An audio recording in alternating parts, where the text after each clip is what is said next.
Hamburg. Welcome to Germany for the Virtual Bundesliga Grand Finals 2026. You're joined by myself, Richard Buckley, for a jam-packed 2 days of FC action, but I am certainly not alone. I've got two very special guests joining me over the weekend. Without any further ado, Mr. Brandon Smith and Ryan Pessoa. Welcome in, chaps.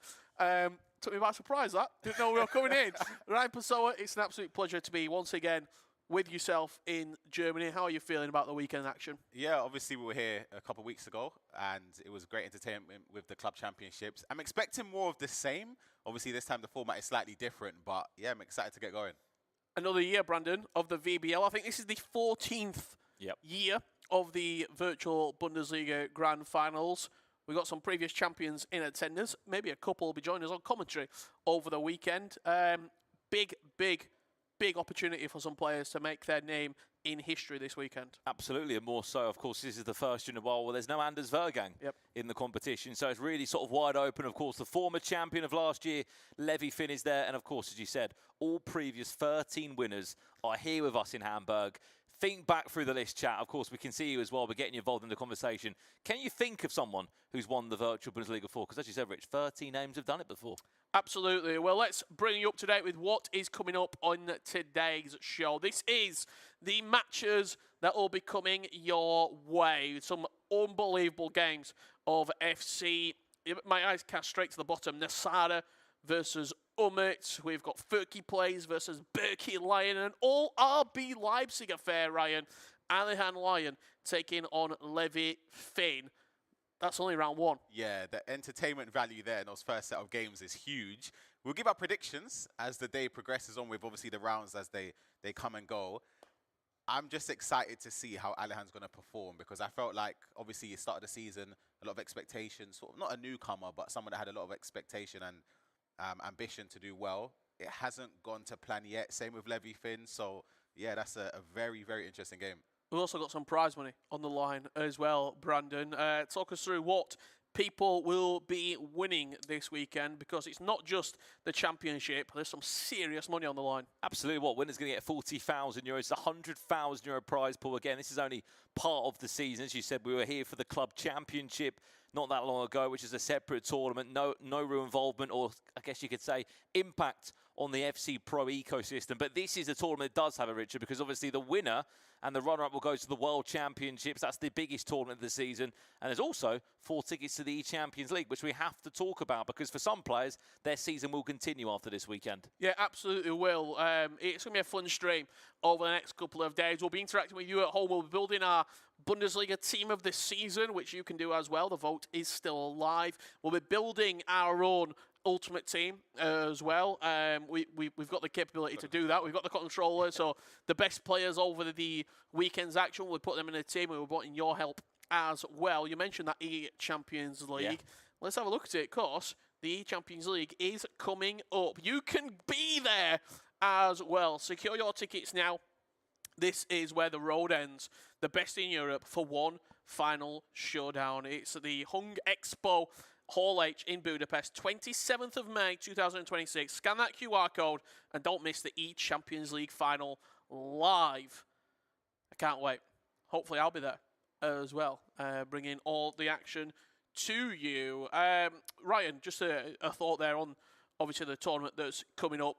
If you're a player, I'm going to say sort of an outsider, not one of the favourites. When you look at the favourites for this, you look at previous winners, Ummet, Levy Finn, you look at arguably the player of the season in Nasada. You expect those players to make a good run throughout this tournament. If you're a player that's coming in maybe 9th through 16th seeded, what's your expectations? Are you thinking ECL, get top 4, or are you thinking I could go all the way? You've got to be realistic about the tournament that's coming up. I guess it depends as well what side of the bracket you're on. Because if you're on the top side of the bracket, you're looking obviously, there's a lot of tough names in there. Bottom side, you've got Nasada there as well against Ummet. So it's a difficult one.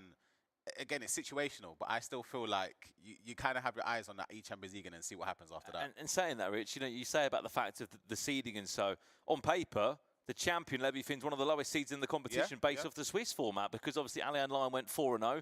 On paper, you'd be like, How's that matchup work? But that's how the seeding work, right, Ryan? So, you know, in that aspect, you would probably think that the champion of the tournament's going to go and do well. But Alihan Lyon's in great form, isn't he? Yeah, again, I'm going to go early on my prediction. I think Alihan Lyon knocks out Levy Finn. You think? First round, done. Yeah, I actually think so. I wasn't impressed with Levy Finn in the club championships. And also, obviously, to get to this stage, I feel like he just about squeezed in. Whereas Alihan 4-0, got the job done early. And let's also remember on that, Richard, as well, Alihan Lyon, top 8 in the Champions League last year, played in the Bulgarian League. He's obviously now here in Germany for the first time. And interesting, he wasn't really selected, I guess, to play for the club championship team. It was Umit and Levy Finn. I guess you could say rightly so with their history and how good they've been here in Germany. But he's maybe thinking he's got a point to prove. Of course, first season playing as an RB Leipzig player. Can he go and knock out last season's champion? Well, obviously, we talked about the FC Pro World Championship qualification as well. That's the big thing for Alihan Lyon, Levy Finn, all the players, but particularly those players that maybe played in the Pro Open. Yeah. We've already got 2 players at the World Championships in Nasada and Umit. They actually match in the first round of the bracket. So there is a world in which where there could be a knockout game as well, a playoff match, if Nasada does get all the way to the final. Let's have a look at the second game that's taking place here on the main stage. Walkouts coming in around 7 minutes. It's going to be Fernino taking on Gianluca, hometown hero of Hamburg. There is Fernino against Freiburg and Gianluca. What do you think? Thoughts on this game? I was going to say, can you remember that cast bracket in E-Champions League when it was Fernino that I think beat Tex? I believe so. I think we were in London at the time. There was a game, wasn't there? And he popped up and was quite the player there. I mean, look, Fernino, interesting, Rich. Only 7 of the 16 are players that were in the final 16 last year. Of course, we know we've lost certain players like Johnny, who went and played in the French League One. Obviously, Anders Vergang fell. But interestingly, a lot of new players here, and there may be a real good opportunity for them to go and perform. Does it take a bit of pressure off the fact that Nasada's already got a World Cup ticket in Umit? Yes, because it means that even if those players were to get into the Grand Final, those spots will fall down. So, look, this is very much open. I'd love to know in the chat as well. We'll speak to you for the first time today. Number 1, we have got viewership rewards. They are active. They are live. If you watch for 15 minutes, it's an 85 times 2 pack you'll earn. And if you do watch for 1 hour, you get an 86 times double pack. There are also more rewards you can earn from tuning into multiple FC Pro of course, league finals. We're here in Germany. We've just come off the back of Oviedo. It's safe to say we've warmed up in the last 6 days we've been here. But chat, who is watching now? Do say hello. We can see there's a lot of love coming through for Richard, as always. Yeah. We won't say why, but I saw someone say, I just got back from the Artemis 2 mission, or the shoes got back from the Artemis 2 mission. We'll be keeping up to date with you throughout the day. I've got a fun fact to start the day. You talk about Fernino. Yep. Do you want my fun fact of the day? This is the one you're getting. Go on. He's the oldest player in the tournament, and he's actually celebrating his birthday next week. Speaking of birthdays, this man, birthday yesterday. Chat, can we get a happy birthday in the chat, please, for Mr. Brandon Smith? Can we get a name? Sorry, not a name. Can we get an age guess as well? How old? Well, you know the age. I'm pretty sure. I was thinking I'm older than you. Of course he is. Yeah. By a year or 2. I think so. Yeah. I think so. Well, I'm the oldest person on this sofa. Thanks for the birthday wishes as well, chat. Yeah, we flew straight in from yesterday. Yeah, Fernino, oldest player in the tournament, 24th of April, 1997. Okay. And I was born in 1997, so there you go. Am I 43? No, I'm not 43 years of age. I'd be 56. Yeah, oldest player in the tournament, but still going strong, is Fernino. There's a player in Alihan Lyon that he's 11 years older than. Yeah, that's... 11 years. Well, let's have a look at that matchup, the all RB Leipzig game. It's coming your way. Alihan Lyon against Levy Finn. Here's a little breakdown of the stats and facts going into it. You talked about that seeding from Levy Finn. He went 3-2 in the Swiss. He did struggle. And mainly it was him conceding goals. Average of 6.2 goals conceded per game, right? And he's up against somebody that's averaging over 9 goals a game. Was it 37 goals in 4 matches for Alihan Lyon? Like, he was scoring goals for fun. You could argue it's probably the worst time for Levy Finn to be matching up against somebody that scores that many goals. That first game, you kind of want to ease in a little bit, but then you're up against Alihan, who you think's not going to allow that to happen. And just looking back at the Swiss records as well. I mean, they've never played each other in the Bundesliga before. Of course, this season's be the first time they play. Cannot forget that Levy did beat Anders in that final last year. But what's more interesting is Levy went 0-2 in the Swiss rounds. He had to claw it back in the end. Yeah, but shows great resiliency. Also shows a slow start. Yeah. And you can't afford that here. There's no loser bracket. You lose, you're done. Yeah, there's a chance for you to win as well. If you're struggling on who to support, there is the live SBC Showdown League upgrades that are in. It was a player pick SBC, 4 players representing. You've got Hack from right to left with Lucas there. You've got Alihan Lion, obviously Luke Aber. You've got Sambi Lakonga, and then also Fabio Silva with Dortmund. If you were supporting Dortmund in the club championships, that would have been a maximum upgrade because Dortmund did win last time we were here, 6 weeks ago? Exactly. Speaking of Dortmund as well, Danilo not making it through the playoffs. And you see his reaction as well on social when he didn't. The controller was through the window, I'm pretty sure. He was fuming. I think that's a shout as well. Virgil's had a great season, hasn't he? Unreal. Yeah. He's been so... In the online cups as well, I think he won one of those, didn't he? One of my players to watch. Is he? Yeah, when I did a little video for the FC Pro social media team. I picked 3 players to watch. I picked Nasada. Yep. Alihan Lion. Yep. Virgil. Fair enough. I think we might have lost you at home, chat. All the chat's been very slow, but I'll let Brandon Smith try and fix that during the gameplay. I think we might have lost your communication at home. However, the action does keep rolling here. We're a couple of minutes away from the players making their way to the main stage. Brandon Smith, Ryan Pessoa, and myself. Quick prediction coming into this game. Ryan, let's do both games are great. Yep. But let's stick with, I'm going to say, the Richard Buckley featured match. I'll put my neck on the line on this one. Yeah. Alihan Lion versus Levy Finn. Where do you see it going? For me, Alihan. You fixed it. You fixed the chat. Fixed it. It's incredible work from you, Brandon, Wow. I'll be honest. Incredible. Right. Alihan Lion for me to win the game. I just feel like I'm basing it off of form. And I say the last probably 2 months or so, I can't go against Alihan for me. Brandon Smith? I'm going to agree. I think, look, we had a shock when we were here for the club championship. First round, the champions, RB Leipzig, went out of the tournament. I think we could be seeing the champion of last year go out in the first round. I think Alihan Lion, you've got to remember, this Swiss round wasn't played a few months ago. It was played literally 2 weeks ago or so, even a week ago. He's coming on fine form. I think Alihan Lion will win this game as well. I'm a man of matchups. And I got a little bit of intel. Okay. Just earlier today. Yeah. Levy Finn wins this game. Are you going to share some of that intel? Is it under wraps? I'm not sure if it's. I'm not sure if it's for the broadcast. I'll be completely honest, but I think Levy Finn does win, and I actually think he wins by a heavy scoreline. I'm going Levy Finn to win this game against Alihan Lion in the all RB Leipzig derby. There's one more representative from RB Leipzig coming up later today, and arguably the match of the day. You have to wait a couple of hours to get there, but Nasada taking on Umut. 2 players are already at the World Championships. They're just fighting for the VBL glory. That's going to be a real cracker of a game. Between that, we've got big names coming your way. Kei Karai, Sean LDW. We've got Luke's Official, and we've got some music that I can hear. Walkouts are imminent. Let's get down to the main stage and see these players make their way to the arena. It's quite a unique setup here in Germany, isn't it? The players actually get their own walkout onto stage to music that we don't know if they choose or not. The chat's also behind them as well, which is quite interesting. There. It's not our chat though, is it? No, it's not. It is the Germans. Right, that's one walkout done. Let's bring out the other 2 players. What would be your walkout song? Tony Christie, is this the way to Amarillo? I think Jump. Is it Jump? By Van Halen? Yeah. Good We had shout. that before in Denmark, didn't we? We did. And he fell onto the stage. Here we go then.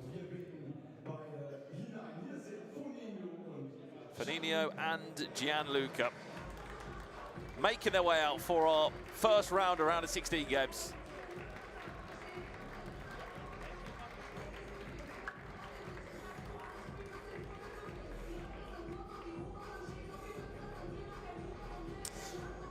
Not my favourite walkout. Are they getting the crowd hyped? Richard is now famous for his shoes.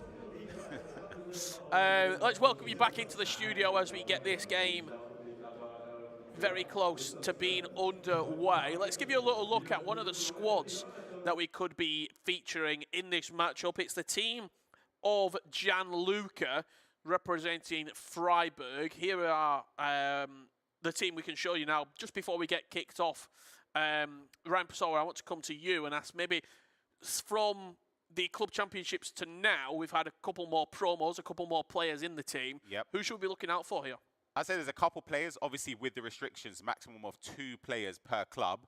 Manuel Neuer in goal is a big one for me. I feel like obviously securing that Bayern Munich spot, I'd assume most players will allocate that goalkeeper position for Bayern Munich and Manuel Neuer. Musiala, UCL item, Lizarazu as well. And in centre-back, Katic takes up the spot for Schalke in the division below, so it doesn't really affect anything. His play styles are amazing. You could argue next to him, you could have Schlotterbeck, who's selected here, or Anton. There's a few options still in midfield. I'm surprised with this team from Gianluca that there's no Schweinsteiger in here. The interesting part as well, that these players do not have the luxury of now, is those 99 sort of power items there in the club championship. Why I say that is because if you're inside of Bayern Munich, Kai Karai or Dortmund, Furky plays, or Dortmund, they fell back on those players a lot in the club championship, so maybe argued reason why they went so far. Remember Felix Nemecha?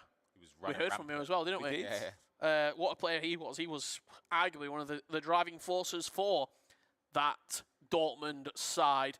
But we are about to get underway. Let us know at home, who do you think is going to win this opening matchup? It's going to be Alihan Lion and Levy Finn. I can guarantee you RB Leipzig will have representation in the quarterfinals, but will it be the Lion or the champion? You like what I did there? Clever play on words. It must be said as well, of course, these two players will play in the quarterfinals. We're only showing you the round of 16 games today.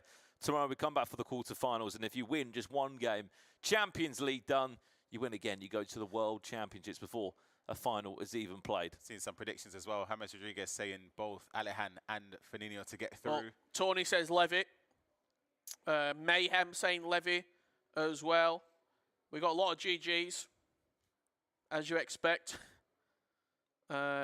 Nick, hello. How are you, sir? We are waiting for this kickoff. It should be coming imminently here. Yeah. Do you think from Hamburg? Just to sort of suggest that there's something else in the chat. Do you reckon we could auction your shoes off for charity, maybe? The gang, they've sort of travelled around the whole FC Pro ecosystem. Maybe we can get the E-Champions League in them and the World Championships, and they should have some good air miles on them, really. If someone's willing to pay for them, I'll start the bidding. I'll donate it to charity. Well, we're about to get underway. Alihan Lion taking on Levy Finn. Let's get to it. And glad to see Richards kicks are back from successfully sending our astronauts around the moon. Reese Vaughan in the chat. Great. Reese Vaughan.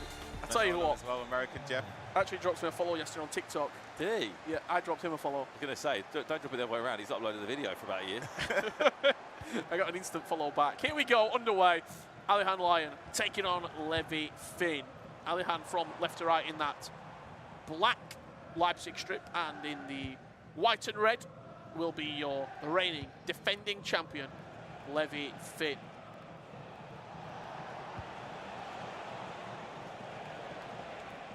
Musiala, dangerous area.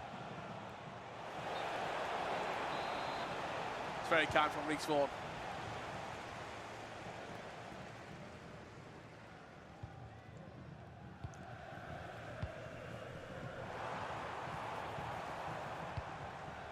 As we said, straight knockout here, not a two-legged game.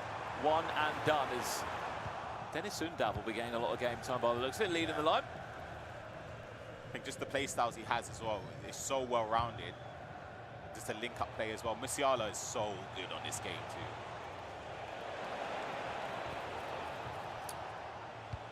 We talked about those squad building restrictions as well. It is the same appliance.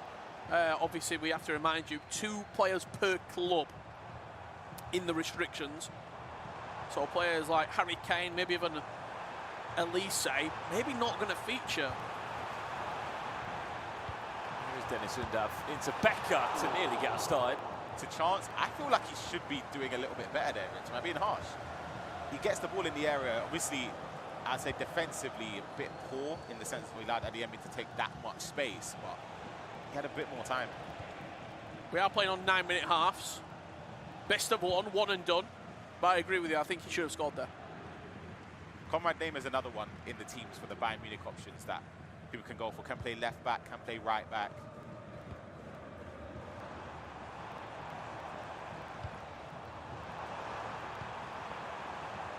Uzum. Finesse. There's your first goal. Welcome, Alihan line. Just looking up.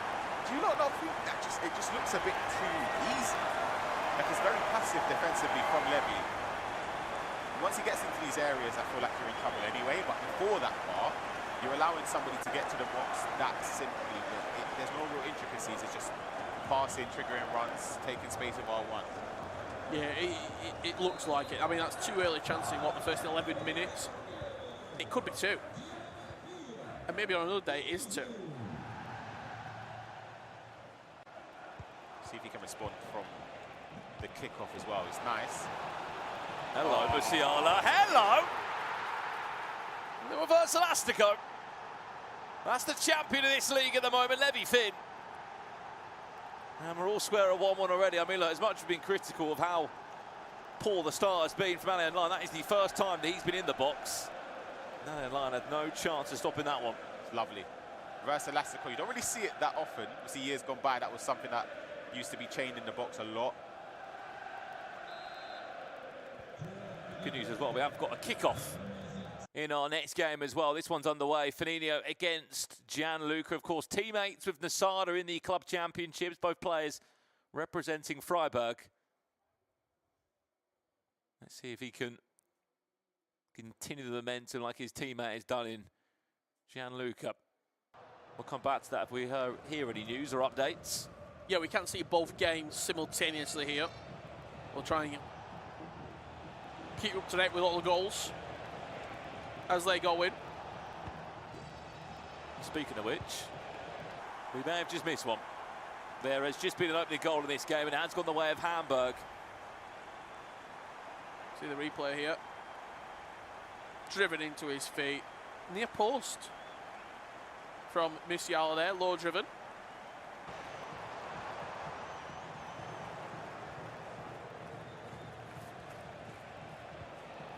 That's nice.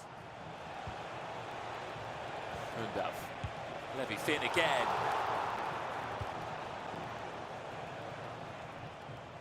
To his tracks that time.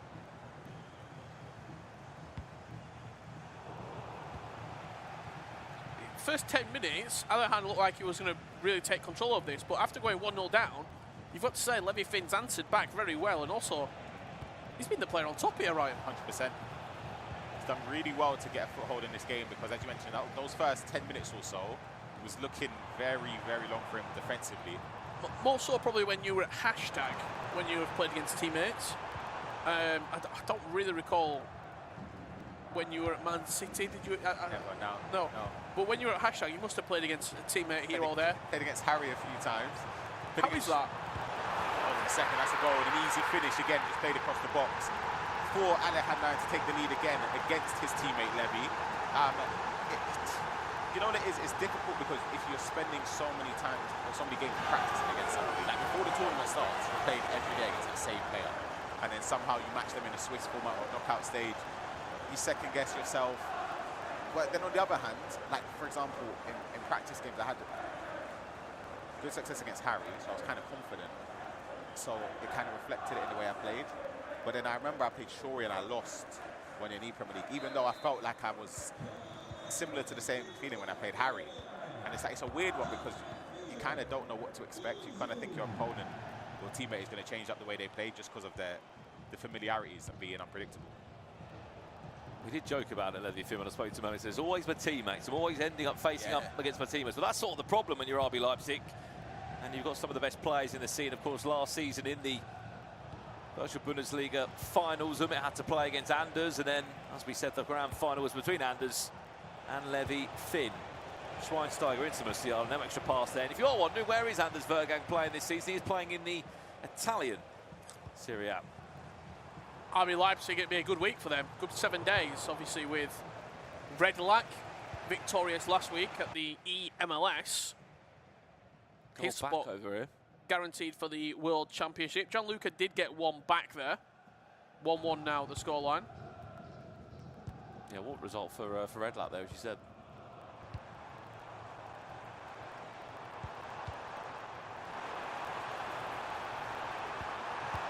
Again.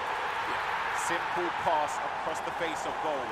Sort of a carbon copy of goal number 2 for Alihan, but he's done it again. Does it look too simple? I think it's also a bit of the way Alihan plays. Like, you're not going to see a lot of skills and a lot of flair. You're just going to see somebody that knows the game. Yeah. Just fundamentally. Like, he's going to walk through you with the dribbling. He's going to play those extra passes. And if you're looking at stats-wise, it looks very close. But then in terms of the scoreline, I wouldn't be surprised if Alihan starts to pull away here. And I understand the pause from Levy Finn as well. Get a pause in there and maybe just settle it. Obviously, he does have Nightwatch behind him, Levy Finn, someone who knows Alihan obviously very, very well. Could he be a decisive factor in this? 100%, especially because of, as you mentioned, Nightwatch has known Alihan for years. They played in the same ecosystem in Bulgaria. He's mentioned him years gone by that he would be a player to watch out for. So he would have played games against him. He would have obviously coached him plenty of games. So he knows his tendencies. It's just about, you know, it's quite difficult. Oh, just a slight disconnection over to the other game. It's quite difficult when, as a coach, you're trying to impact another player, because sometimes as a player, it depends how easy they are to take the information. Back over to this one now. 21 minutes in the game. There's some more technical pause in the other matchup between the two Leipzig players. I'll tell you what, if I was in charge, Pork Tips, he'd be a VIP in this chat. He's always in the stream, isn't he? I'll tell you what, you name it, he's there. Especially when there's a sight of your shoes, mate. He's always there. I do, saying, when's the Nasada versus Umut game, Ryan Pessoa? It's the final game. I think it's 9 p.m. German time. I believe it will be starting roughly around that time anyway. So that's what, about 3 hours away. You're tuning as well for those certain FC Pro Love items. Also, there's been no upgrades as of yet. Those upgrades will come as well if the player makes it into the top 4 Grand Final. If they win the whole competition, they'll obviously get the double upgrade and a play style of their choice. I'll be honest, I hate that corner. I'm don't really understand what the intention was there. Feels a little bit scrappy, this one, got to be honest. Both Firmino and Gianluca eyeing up a quarter-final tie. In which would be the winner of Levy Finn and Alihan Lion. Those two, just for your own awareness, not kicked off yet. Enjoying the commentary. Shout out to both you guys. So who's getting missed out then? I think that's me and Rich you meant there. Brandon Smith here is here as well. No, it's definitely you two.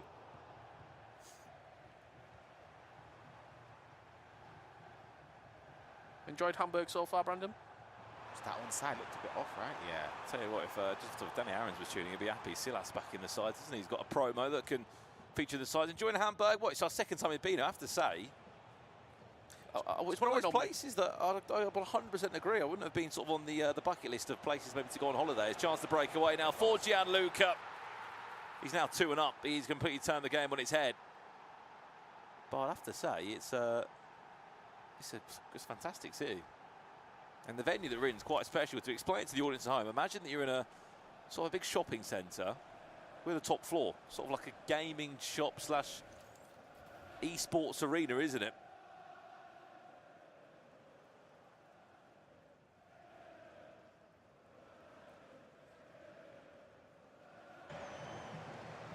Jump over to the original feet should match. Who missed the goal? No, pause just after it. Another poor corner. We will be, of course, off topic. A lot of you speaking about team of the season, rightly so in the chat, with Foot Champions awards this weekend. A lot of you still trying to earn those extra rewards. What is the team of the season that you're most looking forward to is the number one question. Secondly, who do you think deserves the team of the season from the Bundesliga this season? That is certainly going to be a open topic of discussion. To tease you, you come back tomorrow, we will be building our Bundesliga team of the season.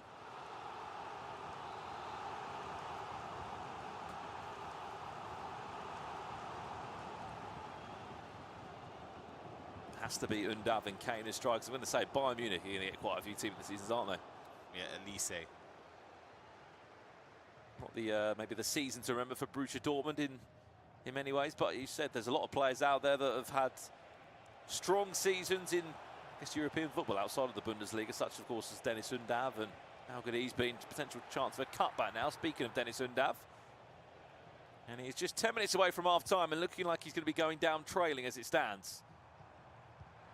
It's lovely. He's on. Adeyemi. It's a big goal. What a counter-attack. 4-1 he leads. He's got a 3-goal gap going into half-time. Just the triggered run, the way he set up Adeyemi's run towards the bottom side of the screen there. There were multiple decisions he could have made. He kept triggering and then calling back a player in the middle, but then Adeyemi was the idea he had in mind. Neuer, nothing you can do about that. Just curled perfectly into the far corner. We were talking about Hamburg since last time we came. I told you I've got one fact. Yeah, yeah. That was that Fernino's the oldest player. I've got another fact, and it's actually about Hamburg. All right. Did you know Hamburg have... You're going to tell me about bridges, aren't you? I'm not. That was, Okay. that was one of the group stages. They actually have a swan custodian. So there's a lot of swans in Hamburg. Okay. And they've got a person whose official job is to look after all the swans in Hamburg. More swans than... I'm not sure on the official number, but that is a fact. Another fact, Alihan Lion leading 4-1. Question for the chat, is that a fact or is that a lie? That's the... 5-1. Hello, Dennis Undav. Saw it a mile away, didn't we? Rich knows that one. Once the ball is in the play it into someone that's got finesse, there is nothing you can do to stop that, especially with no keeper movement. Right here, takes it down. Beautiful first touch to set it up. 5-1 before half time. As it stands, lads, the defending champions on his way out in round of 16. Yep. Yeah, good prediction from me.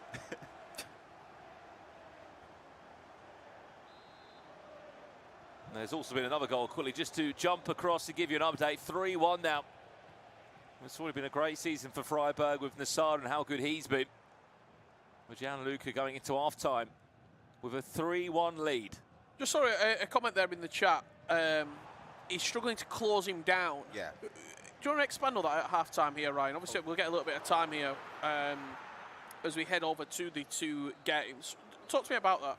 It's something I speak about a lot in saying the damage is done already in terms of if you let someone get into this area, that's oh. Here's the pulse there. I'm surprised he doesn't go for goal with Adeyemi. He didn't trust him. But yeah, once you get into those areas, because it doesn't look like Levy's utilising team press very well. Especially on this game, you see at the highest level, a lot of people are, so Nicholas in the La Liga, was it last week? Yes. Where you can close down space by spamming offside traps and also using team press. When you're not doing that, you allow your opponent to just take space. Tom Leaf mentioned it as well in E-Premier League. You just take space with R1. The further you've got the pitch, you can push the defensive line back, and you're in big trouble. Last chance of the half. Added time already played. Alihan Lion looking for a 6 before the break. If he's going to be able to somehow. It was good. Did you notice that with the team press and the offside trap? I know they were set up differently because of the free kick, but it was a lot more structured than before. Half-time across both games here. 5-1. Alihan Lion leading. It's your favourite team of the season. Is that a question about asking what league or what item that's in the game right now, or do you mean like of all time? 'Cause I feel like there's different layers to that. Say all time if you want. Full time. I've got a few. The one that springs to mind straight away is Leandro Dendoncker. Oh, he was good. What was it? I'm trying to think of what team it was. I think you were in the Belgian league. I was going to say Anderlecht, but I'm not I sure. think it might have been Anderlecht. I've got one as well. I've got two. Did he play for Wolves? He did play for Wolves, He did play for Wolves, yeah. I've got two. Alexis Sanchez. Yeah. Right? And there was another one. I'm trying to remember what year it was. I want to say maybe 2016 or 17. Do you remember that Balassi team of the season? Yes, I do. Well, good news, lads. Talk to We're me. doing a lot of throwbacks about Bundesliga team of the season. Go on. Good one for the chat to get involved in as well. Are we doing trivia early? No, Brandon, We've get got- involved. Let's get back into the game. Hold that. Hold that thought. Between the games. Yeah. But the question I was just going to tee up was more for the chat. Is Silas, is what Bundesliga player of all time has had the most team of the seasons? You'd argue it's quite an obvious answer. I mean, I'm sure someone in the chat will get it quite instantly. I'll go out on a limb here. Fernino's corners might be the worst I've ever seen. Might be the worst I've ever seen. From this, absolutely. Wow, Jefferson Farfan beast game. That is a serious Yeah. shout. Wow. Lewandowski, I was going to say, but that just feels wrong. But I feel like I'm wrong, aren't I? It is. Oh, it is? Robert Okay. Lewandowski. It Robert is. Lewandowski's had 10 team of the seasons, more than any other player, believe it or not. Big chance. Slow for Mateus. How have you not scored? Got to score that. Got to score. That would have given him a 3-goal cushion.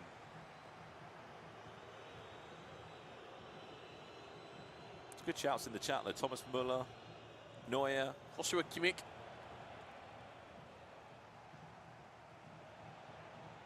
I can only remember like 3 Muller. Maybe I need to check that. I can't really remember too many team season Muller items. Probably had quite a few, but I just never really used him. I said Marco Reus. That's a I shout. think he had quite a few. Yeah. That's Through nice. and over here. Could be on to pull one back. Musiala, that's a big goal. That's lovely, you know. Just the build-up as well, the composure, just to open up the body and finish it. The one thing I will say is that if you're on the other side of things for Freiburg and Gianluca here, you should be 4-1 up. Should be that Mateus chance is a big one to squander. Well, let's just quickly check in next door as well. We are back underway in both games now. This is 5-1 still, and I mean, if there's any way back, Ryan, for Levy Finn, how is it going to happen? Like Is this. this potentially the start of a comeback? There's one. Hold the phone. Yeah, defending was a bit rogue there. Don't really understand how aggressive he was here, like with the step. And then the triggered run, to be fair, was really nice with Musiala and the finish as well.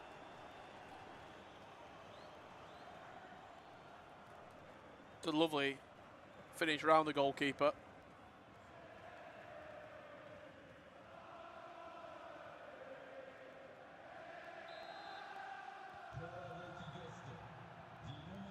5-1 down at half-time, Ryan, 9-minute halves. Back when you were competing, it's 2 legs. Yeah. You sometimes said the game's over between the 2 legs. Is there that thought process in 9-minute halves where you can say at half-time I'm leading by 4 goals, the game's over? No, no chance. 4 goals is... What is a safe scoreline? 6? 6, I would say, is safe.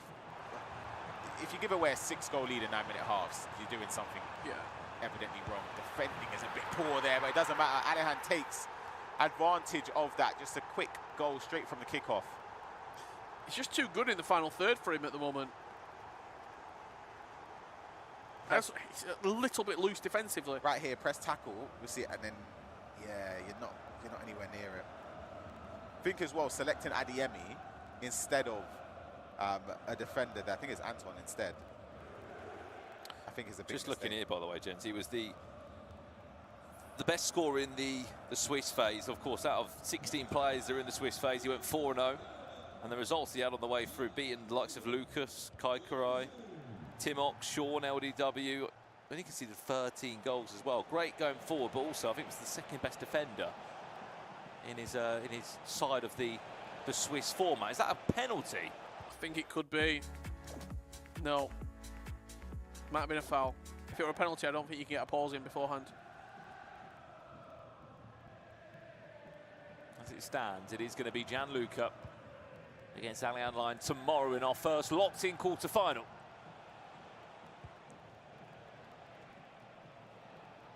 I still see a world in which Levy can do something here.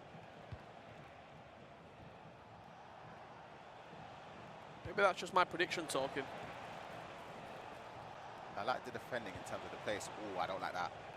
Just about recovered.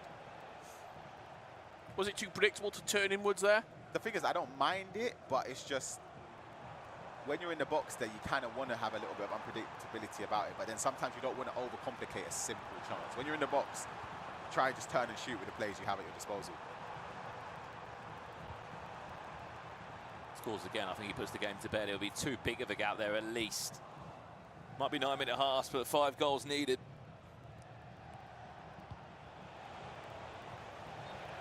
Just offside there with Silas.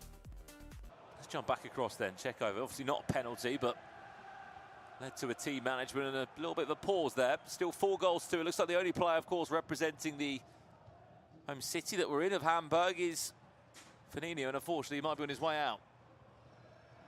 Or can he change it now? Dennis Undav, keeper goes to the side. Is he giving away a penalty? Yes! Wow. It's rash! Chance for Silas to pull one back, which he does. Still 23 minutes left in this game. Plenty of time. Plenty of time. As he slid there because he realised Messed up. his goalkeeper movement, he messed up massively. He left the entire front post open. I'm trying to think, would you slide there as a player to try and take the player out, or would you try and think, okay, he's going to shoot. Take the block. Just try and block the angle for the shot, because he's obviously going to shoot when he can see that the goalkeeper stepped and is rooted in his spot. A couple of people in the chat saying they thought that were a clean tackle. I thought he was from behind. But like slightly. I thought he absolutely took him out.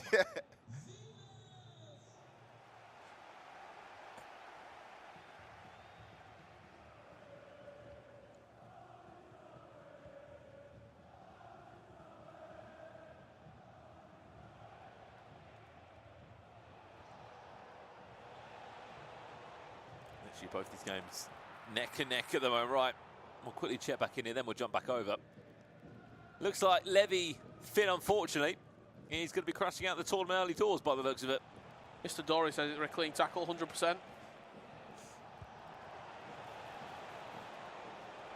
Score now, Levy. Who knows what can happen? Even just that cross there, it feels a little bit, hit and hope.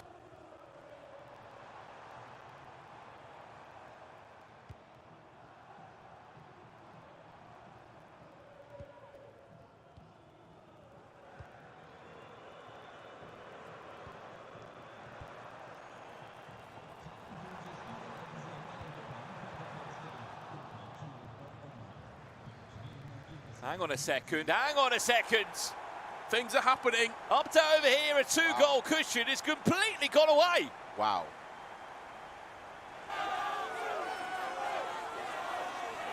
(4-4), and this is where it came from.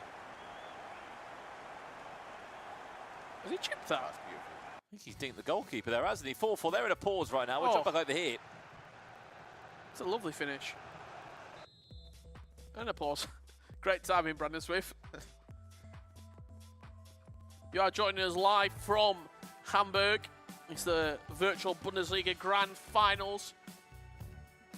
Hope you enjoy your stay. Whether you are joining us only for a short while or you're in for the long haul, it's going to be 4 rounds of fixtures today before we come back tomorrow at a slightly earlier time during the broadcast, where we will be finding out who makes the E-Champions League, who made the top 4, who's going to the FC Pro World Championship, and who will be taking that VBL title. Will we have, for the first time ever, a repeat winner? It's not going to be Levy Finn, but Umut potentially could be a 2-time champion. Can you believe that? 13 years. I don't think there's ever been No, there hasn't. a winner of the same player. Nope. Same club. Yeah, but not the same player. RB Leipzig have won it multiple times, but yeah, never. Obviously, Ryan was joking around about when you compare it to maybe other leagues like the French League or the Premier League, EPL. Premier League. Yeah. You wouldn't have 13 different players on the stage, would you? Yeah. Just because players have gone there and won the double. Even the same could be said, of course, in La Liga. I mean, yes, there's been players that have... different players that won over the years, but there's been repeated winners on a handful of occasions. Dzeko. Wow. It's Undav. Wow. 14 minutes left to play. 3 goals needed. Is it too little, too late? I think so. Strange things have happened, though, but I still think it's a little bit too late. This game is a lot more close, as you can see. Gianluca in behind. Goes for the dink chip. Oh. Can't be cleared off the line. What happened there with the Takes goalkeeper? the lead again in this game.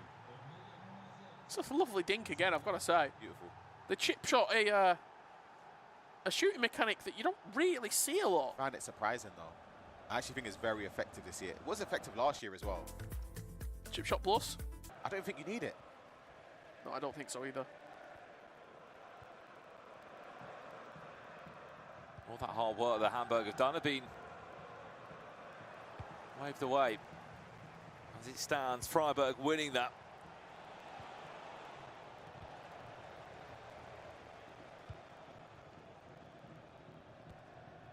Uzen out to Becker now. Remember, Alihan doesn't really need to go and score again at this point. Just take time out of the game. It's early to be doing this, though.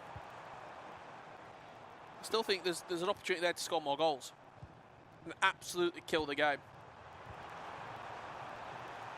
Ooh, Wow. that should have been a pen. A bit of strength for me. This is a rise. I didn't expect that, though, from him. Hold on. It's nice.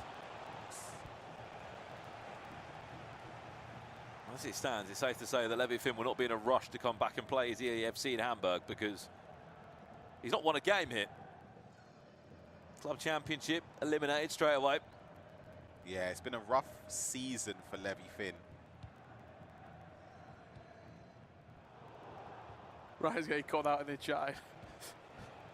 You're never safe. People are listening to everything you say. Did you actually say that? I don't know. It's been a long old day, isn't it, Ryan? Yeah. What time were we up this morning? 3 a.m. 3 a.m. Very long day. Offside. But he switched onto that. Yeah. Let's trust the liner.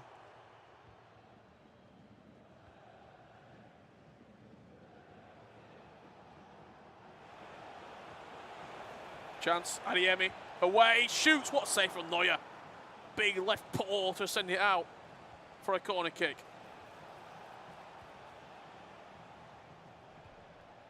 King K, Ryan, when are you streaming? When Brandon Smith streams. King K, I've been trying to get Ryan streaming for every Nah, event. I've seen him for the last 4 events. He has. And how's that gone? It's not work. 14th team of the season arrived. He might come back. Surely Is he that's on? offside. Yeah. No.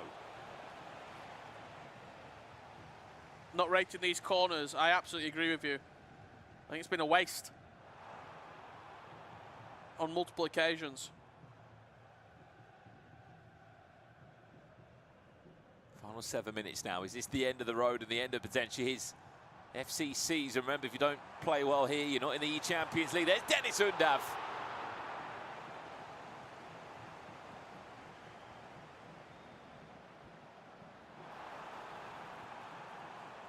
Tony T, I hope so. Hope that is to be the case. Silas back defending now. Just 4 minutes away, Ryan, from the next stage and into at least Sunday. If you in a position, how are you playing out these last 4.5 minutes? Easier said than done. Obviously, the aim is to keep possession. I think in these areas, though, you don't want to keep the ball in your defensive position of the pitch there, just because if you do get dispossessed, they don't really need to make a lot of passes to be in on goal. Over here is perfect. Towards the sides of the pitch, where if they tackle you, you might get a throw on, a throw in. Sorry, I keep saying that. Just very quickly, there has been a goal back for Levy Finn here, but it's going to be too little too late, Yeah, unfortunately. done. 87th minute. Message from Kane there. Sent the same message last year, Brandon, as a viewer. When are you going to stream again? You said you would, and you didn't. When are you coming back? Basically, is the essence of that message there, Brandon. Well, I have been live, Kane. Just not here on Twitch. So thank you for getting in.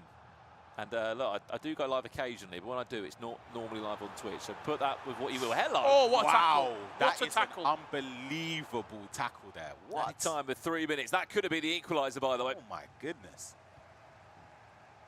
We will end this game, and then we'll quickly go over to the headline news, because the defending champion of last year is being eliminated in the first round, and we have to speak about that. A minute left here. He's pulled the goalie. What is the keeper Like, done? He's forcing tried him to to win go the ball forward. back. Just score. There we go, game over. Yeah. Put the ball in the net. That's 6-4. But over here, gents, we have to speak about this one. Levy Finn, defending Virtual Bundesliga champion, will not be in the Champions League. He will not be in the FC Pro World Championships. And that is because he's been knocked out by his teammate, Alihan. A shock already here in Hamburg. You could argue with the stats of what we knew coming into this. But look, Alihan, he's been on form. He was great in the Swiss rounds. You said shock there. I think it is a shock on paper, but if you actually look into it, this result should have happened the way it has. Number 1 seed against arguably like number 1, number 2 seed coming out of the Swiss in Levy Finn. In Alihan against Levy Finn, who has struggled this season. Yeah. OB's Gamer says as well, is in that first half, his defensive setup, like the way he started the game defensively, it looked like he learned a little bit after the 10th minute onwards a little bit to maybe the 25th. And he's just started to revert back to giving him space. And then Alihan just took that game. For me, as he said, game was pretty much done in the first half. Both 6-4s in the end, but very different games. Yeah. We may, if he's up for it, obviously we are going to try and get interviews on the couch. I believe the winner of Fernino and Gianluca, which obviously is going to be Gianluca, is joining our friends on the German broadcast. Alihan, not super comfortable speaking English. We may be speaking to Levy Finn after that defeat. We're going to wait and see. We'll wait a little while to see if he does want to give us a quick chat. Just on that, gents, why do we not think we're seeing Levy Finn at the level that we did see last season? I mean, hopefully we can ask him, but Yeah. I actually don't know. I just feel like performance-wise, when you're looking at gameplay, it doesn't feel like he's at the level of the top players this year. Whereas last year, I remember watching him and thinking, whoa, he's there. You said he wasn't really team pressing. He ended up doing it afterwards, but at like, the start. it looked like Nightwatch maybe had to pause it and be like, What are you doing? switch on here, come on. Yeah, tough day at the office there for Levy Finn. He is out, as is Fernino. Hamburg coming with 2 representation of their team, and one of them eliminated. Freiburg and RB Leipzig continue. I've just seen, I believe, Levy Finn walk out with his bag on his shoulders. If that is him there walking past. No, it's not him. It was someone else. It was somebody else. It was somebody else. I was just saying, we're not sure if we're going to get him on broadcast or not. But we can confirm it's 1 quarter-final locked in for tomorrow. Gianluca Freiburg against Alihan. That is locked in. That's happening. If we do have the highlights, let's have a look at the best moments from those matches, and we can bring you our thoughts and feelings, Aussie, as the game was going. Let us know your thoughts as well during the best moments from it. This is how it started, and it was Alihan Ryan, really, really strong from the get-go. Yeah, you see there defensively, I know I keep speaking about it, but just the way he was backing off. You even see when the ball was played into before that goal, he's backing off with the last defender. He's not really pressing the person in possession, and then when you do that, you're asking for trouble. Someone in the chat did ask about second-man press. I'll touch on that shortly. This was another goal to make it 3-1. Just played across the box, familiar to the second goal as well. And after this, a pause was cued by Levy, but it just got from worse. Look at the run there from Adiemi, bottom of your screen. It's like Levy just wasn't tapped into the game. Like, you can see that a mile off. If you played FC 26, you know everybody with the first time through balls to the wingers or the wide players in a 4-5-1 or a 4-4-1-1. You see the run acres away before you even see it as an offensive threat. You have to switch cursor. This is the other game as well. Musiala with a cute finish there. Well, when you talk about sort of the game like this one between Fernino and Gianluca, where it was a relatively heavy scoreline and then you come back and then the game gets really tight, how important is it to sort of keep locked in? Even at this point, 55 minutes, Levy Finn scores. That game could have got away from Alihan line, and Levy Finn, if he just got the next goal and started to create momentum, it becomes a little bit of a nervy finish. Yeah, and I think that's where you saw the last 10 minutes where Alihan was resorting to go into the corners early. People are criticising it in the chat as well, and I get it from a viewer's perspective, but as a player, you kind of have to resort to that. But yeah, as you mentioned, when you're 5-1 up, you can see if it went to like 5-4, 5-3, and there's maybe 20 or 30 minutes left, then you can start to big get a bit moment. nervous. Exactly. This moment here settles the nerves. Well, he conceded at 54, he scored at 57. Straight from kickoff, and that will ease him. Didn't allow him to create any sort of momentum. Yeah. Long story short, he was always chasing the game, wasn't he? A sign of that one moment of magic in the first half from Levy Finn. He was always trailing. Of course, in the other game for Firmino, I mean, at one stage in that game, he could have had a match winner, wasn't it? It was a sort of a goal-saving tackle on the line. That could have made it 5-5. And then on the opposite end, he went and conceded on the counter-attack, brought his goalkeeper out, and already we've lost 2 players here in the round of 16. This was the other game that we were speaking about, of course. It went 4 goals to 2 for Gianluca. The finesse is coming out constantly from Uzun, Denison, David, and around the box. And to be fair to him, he pulled it back. He did get 2 goals. No, he did. I mean, I think when you look at the game for Gianluca, during the regular season, during the club championships, when you paired alongside probably Nassar, maybe you feel as though there's an element of playing underneath him a little bit. I mean, even during the games, he could afford to lose a game 2-0 and then your teammate come back and win it. But he's shown that he can do it on his own as well. That's a big thing. Yeah, because naturally, I think when you're associated with somebody like Nassar, you're part of the same team, you are going to be overlooked. And I think understandably so. I think as a player, you'd even accept that as well. But I think it's key for him to get these results on his own accord. Like in these tournaments where it's 1v1, you're not relying on a teammate to potentially save you in the second leg or start off 3-0 up in the first leg. It is down to you, and he's 1 win away from an E-Champions League spot. That's the good thing as well, of course. Go back to the hotel, relax for the rest of the day. You played your game first. That is their only game they'll be playing today in the competition. And come back tomorrow for the quarter-final. Speaking of the next game, so of course, Borussia Dortmund are in town against Bayern Munich, which should be an interesting one. The El Clasica between the two sides. And of course, we're also going to be seeing the two sides going head-to-head of Hamburg again against Sean LDW of Bayer Leverkusen. Can Hamburg have one player going through to the quarter-final stages? Yeah, that's the big question, isn't it? Also, if you've done that Sambi Lukonga item, we're hoping for Evos. That's mean. As for Alihan Lion, 1 game away from an upgrade with Lukabe. Of course, do let us know in the chat which FC Pro Leviathan you are backing to go the full way there. Well, look, that is our first round of action done. Of course, we've got about 15 minutes or so, haven't we, until the next round kicks off. Well, I'm hearing through the grapevine that Gianluca might be joining us. We might have Levy Finn joining us right now, in fact. Yeah. But I think it could be Levy Finn. So let's wait and see. Did he walk past? He came with someone from production. It looked like he was coming towards our stream. Yep. The door's opening. It is Levy Finn. Come on in. We'll come out with the highlights and we'll bring Levy Finn in. Good to see you. Yeah.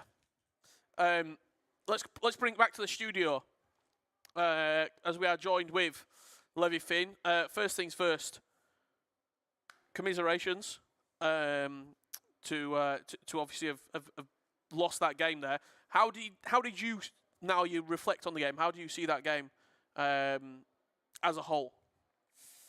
Yeah, difficult because I was 5-1 down. I don't know which minute, but I didn't feel that I played like 5-1 down, especially in the beginning. I feel like I like defend his counter attacks because in the offense, of course, like he's crazy good. He's like one of the best, and especially he's just so fast in what he's doing. I know him because like we practice a lot over the whole year. that's why I focused on the counter attacks and focus on mine to send the players through, because I knew that he has some problems with switching and predict the triangle passes, but I didn't I didn't get these spots, and then especially around the box, it's so hard to score. And then it was like I was around his box, played, he defend, go for a counter attack, and then like I don't know exactly, but I think 15 minutes, 20 minutes, he just scored 5 goals. And then I also feel like I didn't come back this. But yeah, at the end it wasn't enough. I knew before that he's one of the favorites, of course, so it's not that I'm not feel like crazy sad, because I knew that it's a 50-50 game, but I just feel like now, like, of course I could do better in some situations, but as I said, like, I didn't feel it like that I've played how the result was, you know? Do you feel like, obviously, playing against a teammate is very difficult? You said you played a lot against him. Yeah. Do you feel like that played into maybe the result? Like it was harder for you to sort of play those teammate games? I always feel like you're in it a lot. You played against Sanders many times last year as well. How did you find that for this game? Exactly that, because like normally, like when I play teammates, I don't know why, but it's better for me than for them. Like I think this was the first game I lost against a teammate, because like in eChampions League last year, first round, I also played against Alihan, where Nightwatch was his coach, and like 2 or 3 weeks before, Nightwatch coached me to become a German champion, and I also won that game. I beat Anders 2 times in 1v1 German Championship, so I think normally it's better for me than for them, but this game, like, it was, as I said, like, it was just a weird feeling for me, but yeah, at the end, it's just how it is.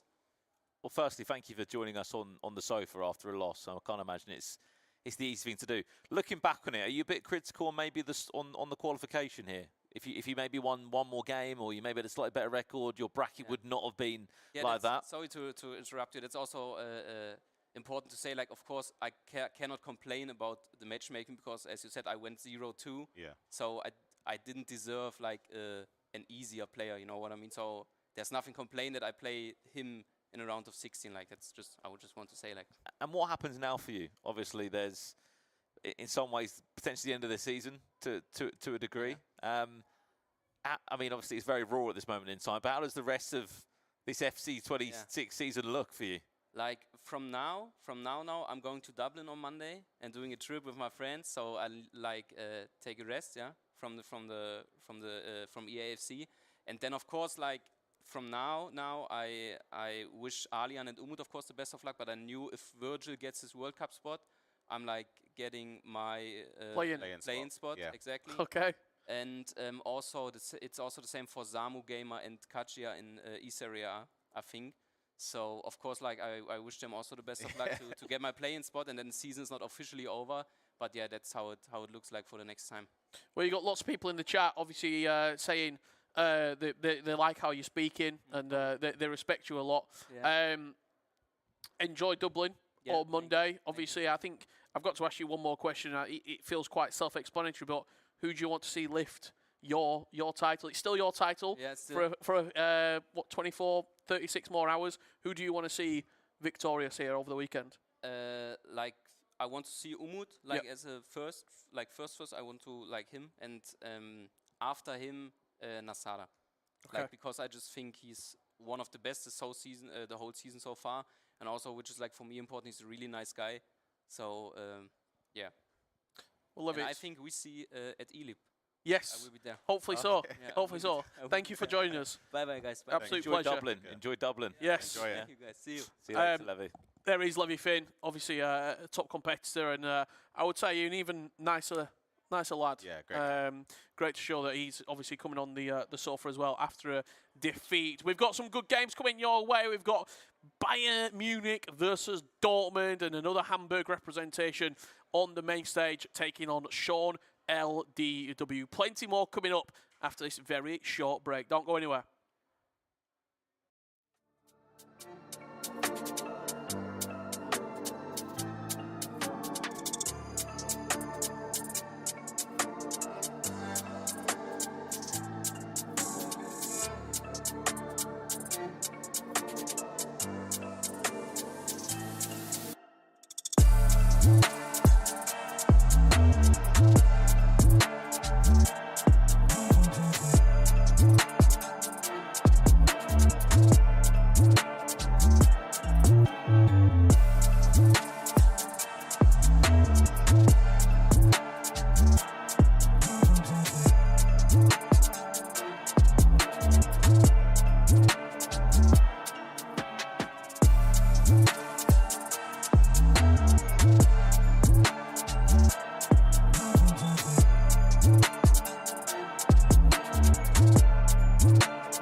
audio.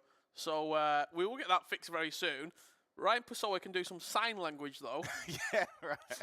for everyone at home. Let Brandon take it. Can you hear us? Yes or no? Hello, chat. Can you hear us? That is the question. Is it something you've done? I've not pressed the button here.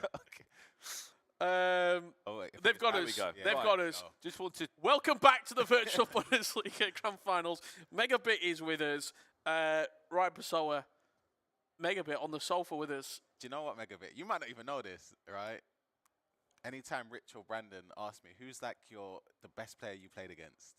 It was always you. You sure? Deadly serious. You don't remember them. You probably don't even realize the amount of times you battered me. I think it would have been 2018 and 2019. Yeah, I think I have a good record against you, but Yeah. it was my prime time, FIFA Yeah, 18, yeah. FIFA 19. So And then I think I only beat you. I remember the recent one. I think it would have been in 20 or 21. it's I so can't long ago. remember. Yeah, it's so long ago. Is that when you retired after Ryan Patol beat you? That might have been the reason. Slowly. I was just looking, Megabit. The last game you played was back in obviously FC 2014, so to speak. You were the tournament champion here in 2019. I remember commentating on that with Richard when you, of course, you beat your teammate Werder Bremen in the final, of course, who was Mo Albert at the time. I'm sure the chat will know him. We were speaking earlier, saying what would we have to do to get you back on the controller again? Ooh, maybe someone needs to sign me, and then we see. No, jokes aside. Actually, I think I'm still keen on playing FIFA. I needed a pause from competitive gaming. It was exhausting as I did it full time for very many years, like 6-7 years in a row, and I focused a bit more on private life and my studies. And now, actually, I'm keen on joining back, but I've been away for a few years, so it's not easy to like get into contact or get back into gaming. Maybe I get back into streaming, and we'll see. Where do you think, compared to when you were in your prime, compared to now, where do you think the level is? Does it feel much harder? Does it feel much better now? The players that are competing now, when you look at Emre Yilmaz and Levy Finn and Nasada and players like that that are just coming through when they're fearless.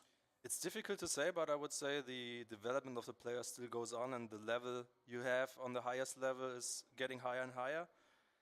I would say a few years ago it was probably easier to do it full time, and we were like 7-8 years ago the first ones, and many people joined us in the streams, and now I feel like those who watched us in the streams are now pro themselves.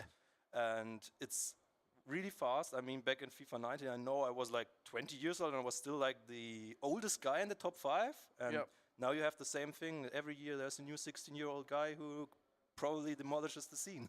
We just saw one on the main stage there, Alihan Lion, victorious. He was born in 2008, which it's absurd, really. When you actually look at that. The match that we just saw there, I want to get a little bit of sort of analysis from you. It went 5-1 down very early, did Levy Finn. Do you think at that point, he made a little bit of a comeback? We just had him on the couch with us. He was very critical, obviously, of his own performance and said, just sort of, it got away from him in the game. Alihan Lion, he's a scary competitor. He really is. And it's incredible to see that he's so young, but still already so calm when he performs. It's like he doesn't care. He knows he's really capable of scoring more goals than he is going to concede. And it feels like for him, it's easy to score goals and he can defend. And it just looks easy for him. It's hard to say, but when you play against him, you know why. A question for you now. Obviously, keeping tabs on the scene now. How do you view the likes of Anders Vergang that have come through and all these sort of these wonder kids? I mean, you've obviously were playing in the time of Nicholas, who's still going now. He just qualified, of course, for another World Championship. What do you make of the level now? I mean, what do you make of players like Anders Vergang now? They are probably too good to compete with, and I don't know what the ceiling is. When is like the ceiling when it comes to the age? Is it when they are 16 and 17? Because I feel like Anders Vergang was ready to play competitive when he was 12 or 11. Yeah, agreed. And yeah, it's tough to say. Where's the prime in esports? Do you feel like you still have the level to compete? Just have the motivation. The motivation is the one thing. When you have to grind 10 hours a day, It's difficult. you're getting older, you focus more on other tasks in life, having a girlfriend, you want to make a family. It's tough. And then you have the young guys, they are just competing and thinking of something completely different. And they are just keen on playing, keen on winning. And I was like having that mentality a few years ago where I could basically play FIFA and everything was like, I can do that in a few years or something. I focus completely on FIFA, and that's what you need to be on the top. But it's hard to maintain over the years. You saw the players making their way to the stage there. Kekerai and Virgil, Bayern Munich and Dortmund. We've also got a second game coming your way from the main stage. Perkix and Sean LDW on this match. I could hear the walkouts actually coming. Let's bring them to the stage right now. Looking at the competition this year, Megabit, who do you think is a favourite to go for? Obviously, we've just seen last year's champion eliminated Levy Finn. Before you saw a ball kicked here in Hamburg today, is there a player that you think is an out-and-out winner here or not? I would say it's Alihan. He's so good, and he just basically he outplayed the reigning champion. Before the tournaments, he would always say maybe it's time for someone to go back-to-back or win it again, but we've never had that in Virtual Bundesliga in over 13 years. So it's quite amazing that we have every year a new winner, although the competition... Is that a surprise that there's not been a back-to-back champion ever? Actually it is, because guys like Umut, they are on the highest level for a few years. And Umut also is a world champion, but he's not able to win it twice. And he's always there, but I was also with 7 participations, but I won it once, and it was a good year, but apart from that, I was never able to break through quarterfinals.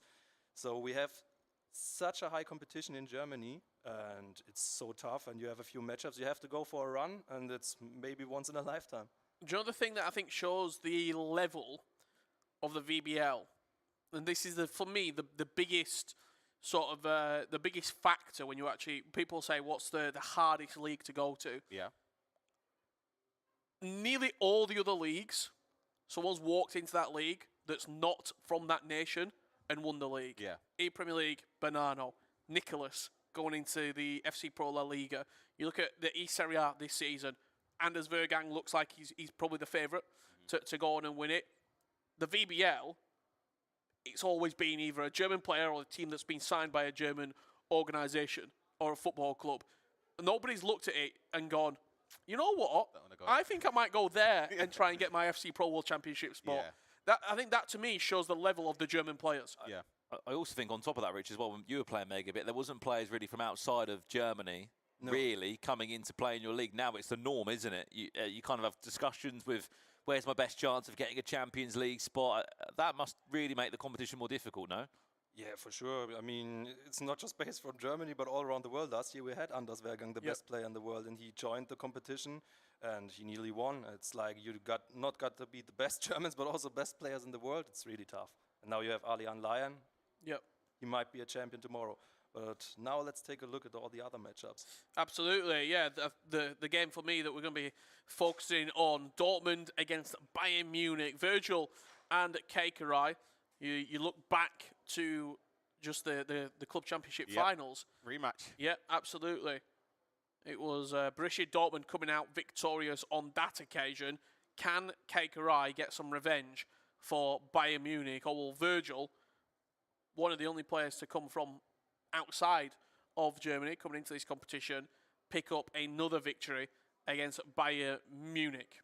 Thing is, I rate both of these players very high. However, I just feel like in terms of confidence-wise, you'd assume Virgil would be going into this thinking that there's an opportunity to have a run. But he's got a very tough first game. If you've got any questions for Megabit as well in the chat, he's going to be joining us for guest commentary on this matchup. Get them in the chat. We'll ask any questions to him throughout this game. That's a lovely pass. 2 out wide. Rebounds back. And Neuer just tips it out for a corner. Yeah, absolutely. He's been to a handful of World Championship finals, hasn't he, in the end? 4 with runs in multiple Champions Cups. You won this competition back in 2019. In your playing career, looking back, Megabit, what was the highlight? Was it winning the trophy here? Was it playing in those big competitions in Europe? We were speaking earlier about when you travelled to tournaments back then, you were, you know, it really felt like every tournament was a championship. You're playing against the best players in the world. I would say it's not like one tournament I won, but rather the time I had between 2018 and 2020. It was like I was capable of joining every tournament worldwide and also capable of going far. Then I had one win international, the playoffs in 2018 back in Amsterdam, which was my by far biggest international win. And then nearly 1 year later, I won the Virtual Bundesliga. For me, it was like necessary. I won an international championship. I was like, I want to win in German as well. And then I did, and it felt like a dream this time of my life. Someone in the chat there just saying, what are you doing after your gaming career? That's a very good question. I actually planned on like joining commentary or joining some esports team. But I actually had a hard cut back in November 2023. I decided to not sign a contract and decided to not play the game further, and actually went silent on social media. So it was a interesting part of my life, and it was necessary to get, like, how do you say in English? Was too close to the game. I wanted to, like, Separation. a little bit of separation between my private life and the life I had with FIFA. And actually, I feel like I can come back, and maybe I will in the esports scene, maybe not as a player. And right now I'm studying financial management as well to basically, push another career further. Did you find that difficult to initially anyway, once that break you wanted to have? Was that hard to sort of keep up? The hardest thing was to find a new motivation. Before it was like I defined myself from FIFA and I wanted like to win the World Championship as a life achievement. And then it's like, okay, it's far away, you stop playing, and then what's your new aim? It was basically tough, like to wake up and like, what's the new goal? What's the next motivation? But I would say that's like the question for everyone with life, with the time, and yeah. When did you realize that it was time to move away? Was it a not qualifying for an event? Was it a defeat against a player? What was the moment when you thought, that's enough? I come back to what I said before, like my best time was back in 2018 to 2020, and then obviously in 2020 there was a big cut with COVID. Yeah. And it was a big cut for me in the motivation as well, because we had a different format. It wasn't live events anymore, it was more online, and then you have to see, I was joining every tournament in the world, and it felt like, oh, I can reach that. It will change my life if we've been here. And then when you play from home, it's not like you. Yeah, I didn't feel it's not the same. Yeah. Oh, off the bar. And that was really tough. So it was more like a journey where I lost like the fire I had going through the years. We do have a goal between Hamburg and Bayer Leverkusen. Yeah, breakthrough over there for Brandon, believe it or not. What a name of kicks. Leading against Bayer Leverkusen over there. Of course, this is our next round of 16 games. From what I know, Perkins is actually quite interesting because he's one of the guys who has very less possession of the ball. I think on average 42%. So he's quite impressive with attacking fast. Now we can see that here. Speaking of... Right there, look at it. Speaking of which, could be a second. There's also been a goal in the other game as well. We'll speak about it now. And it's Kekere that is leading this one, the El Clasico. They played, as you said, in the club championship. They drew 4-4 when they played back here in March. There's your first goal. With players that play now, Megabit, do you see any familiarities in terms of the way you played? Like, is there any player you look at and think something kind of similar? There is, but it's like tough to say. I think it's Nasada. Okay. But Nasada is like one of the best players right now, and I feel like it's weird to say. Like he plays like me. No, but you were there. I've seen a few comparisons in terms of how he wants to like outscore the opponents. And he's not like, okay, I win, but he wants to score more and more, and that was like my style earlier. But obviously you can't press like back in the days right now, so it's a different style of play, and I think he's playing 4-4-2. And Yes. yeah, that wasn't my formation back in the days, but the similarities are still there. And he's also like my second favorite to win next to Alihan. And actually I talked to quite a few players and they all said Nasada is like the best individual player right now. But he has a matchup later coming on against Umut, and Umut's obviously... He knows how to win this tournament as well, which I think when you look at the history books, it takes a special player to get over the line in this tournament. Well, quite a unique team there. You can see by Leverkusen, it is Sean LDW who's back in his brother, Mark, this is just behind him. Of course, Mark not making it to this stage, but his brother is, and he's doing all he can to spear him on. 1-1. Already in the tie. We've only literally played what? I'm sorry, 2-1. We've played 11 minutes in the game. That was the second goal that Hamburg scored before that one came, and I think there's also been another goal over here as well. As we jump back across, there's an equaliser in the El Clasico. It was the Dortmund player, Adeyemi, scoring for Bayern Munich, and now it's Bayern Munich's Musiala. Scoring down the opposite end is 1-1 all square there. Virgil back in the game. I think I saw an offside trap as well that was mistimed to get punished with that this year, especially. Obviously, when you look at Virgil and Borussia Dortmund, they won the club championship, what, 6 weeks ago? How much confidence do you get? Obviously, you've been in that position, Megabit, where I'd ask this question to Ryan, but he's never won anything. When you win a title or you win a championship, Germany, actually. And then you go into another tournament, you must feel on top of the world. Yeah, on this one side, it like takes the pressure off you because you already won. On the other side, you want more.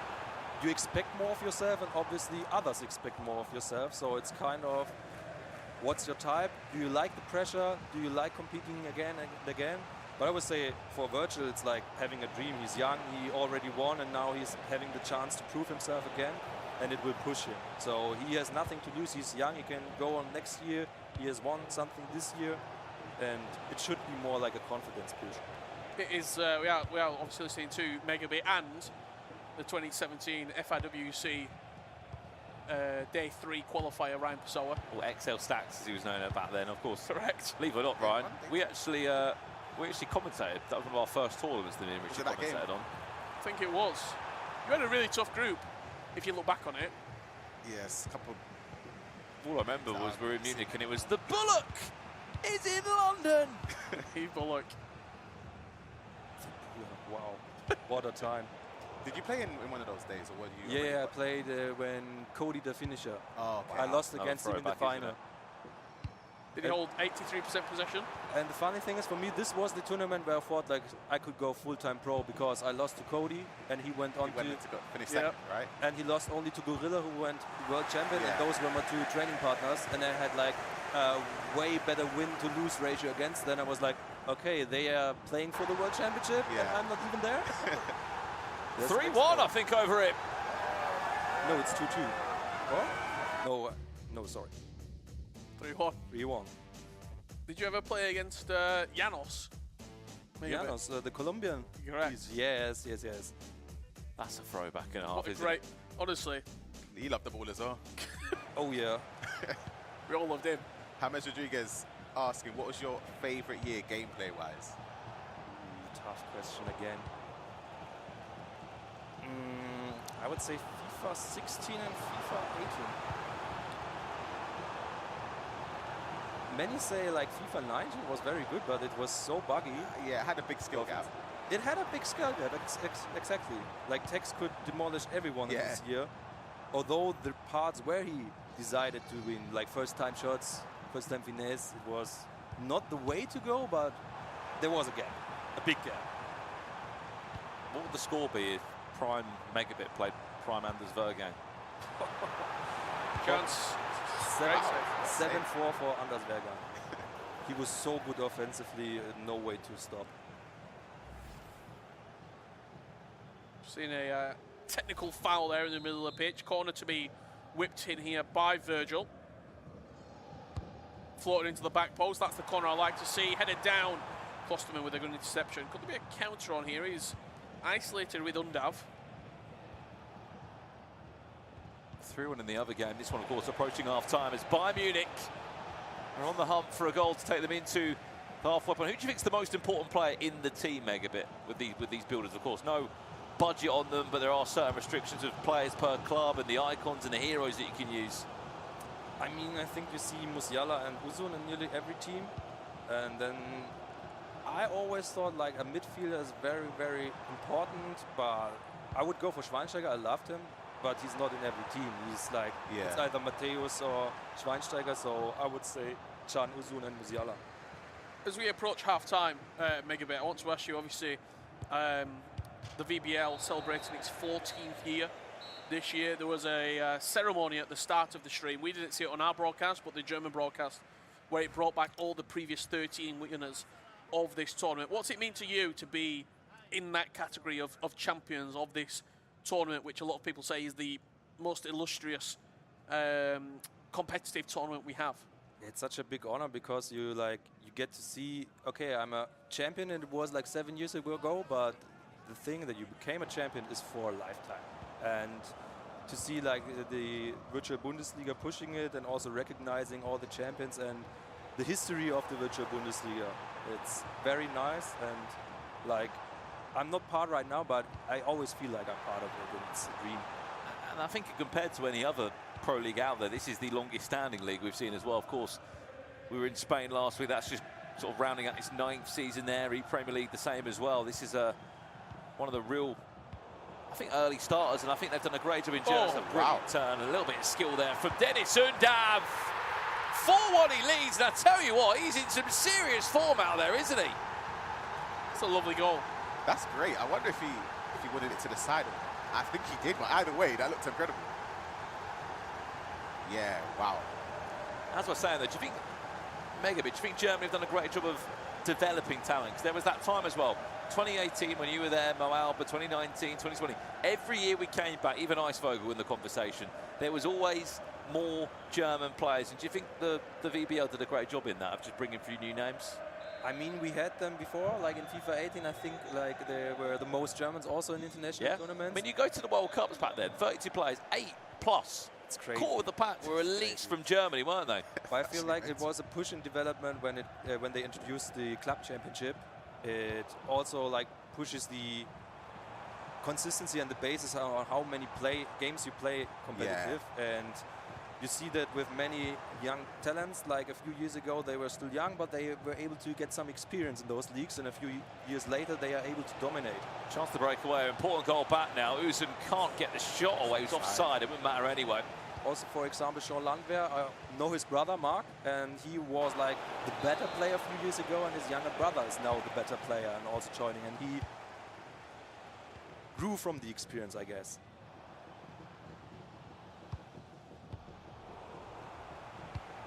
Interesting you said about Schweinsteiger being one of the most important players. Then you cast your mind back to when Johnny won the Virtual Bundesliga. Of course, he had the icon SPC of Schweinsteiger, who was here, there and everywhere. It was superb. Adeyemi looking to try and give Kaikarai his 2-1 lead here. Maybe this is going to be his moment now. Undav, extra pass, Musiala, and Bayern back in front.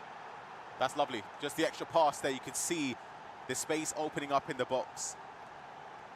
But also the run-up he made up for Musiala, which led to the goal in the end. Forced the decision as well, because in that position, do you step, try and intercept the ball, tried it, didn't work out.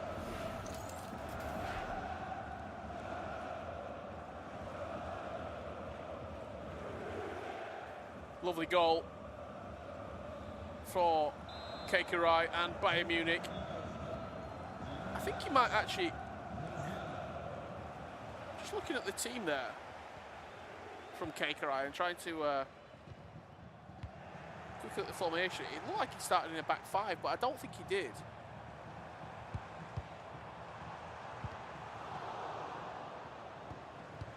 I think it might have been the 4. Stiller into Undav, looking for that through ball, good interception there. Interesting as well, potentially a bit of chance for some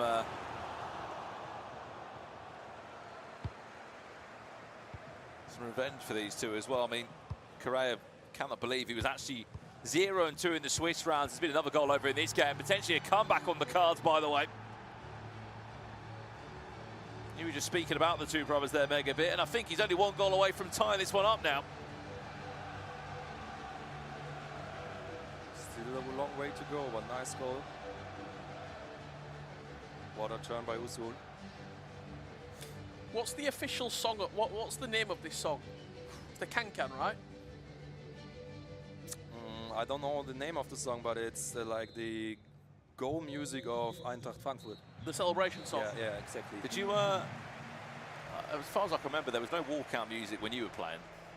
No, it was. What would be your walkout song? Ooh, you're asking a really good question. I mean, I never listened to commentary. I was always listening to music while playing. So Okay. back in the days, it was more like electro and EDM music. Nice. That's like Brandon Smith. I would say, Oh, wow! if you know the Blessed Madonna, Mercy, it's like, I would go for this right now. I'm begging you for mercy. Yeah. What, by Duffy? Duffy. No, Blessed Madonna with Jacob Lusk, I think it was released a few years ago. Oh, okay, I thought you meant begging me for mercy. That was a bit of a that's a soundtrack back in the day. Question in the chat there from James Rodriguez. Who was your toughest opponent? Ooh, over the years, I would say in the single matchups it was Tex, but Okay. overall it was Dosseri because he eliminated me from 2 World Championships in a row. One time in the quarterfinals, one time in the round of 16, and those were the both years where I was capable of winning the World Championship. So 2018, 2019. yeah, exactly. And to like have one guy, and he actually won the World Championship once, and the year after he was in the final. Yeah. Yeah. That is. He's got a score. Near post opened up. Look, when you speak of Dosseri there, you mentioned Tex in the same sentence. I have to ask you the question: who for you is off the crossbar? Lovely corner there as well from Kekerai. Adeyemi on the finesse. Noyo brings in. Who for you is the greatest player Of all to time, play FC? Or is it none of them? Is it someone like Manu Bachori or Anders Vergan? I mean, Manu Bachori has a good case. He's a 2-time world champion. No one else is that in our generation. I think back in the day, a few guys, Bruce Scannick, for example, won it twice. But we are talking about the current one, and Tex has a good case for sure over the years. But I would say the strongest case right now is developing with Anders Vergan. Wow, hold I think on. you may have just done it. I think we might be all square in this game. Is it 4-3 or 4-4 4-3, now? I think. 4-3 or 4-4. Maybe the offside was the... Shoreland were on the verge of making a huge comeback.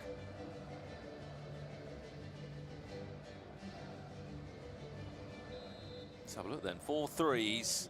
Only 1 goal behind. I mean, look, he was 3 goals behind at one point. There is still a long, long way to go.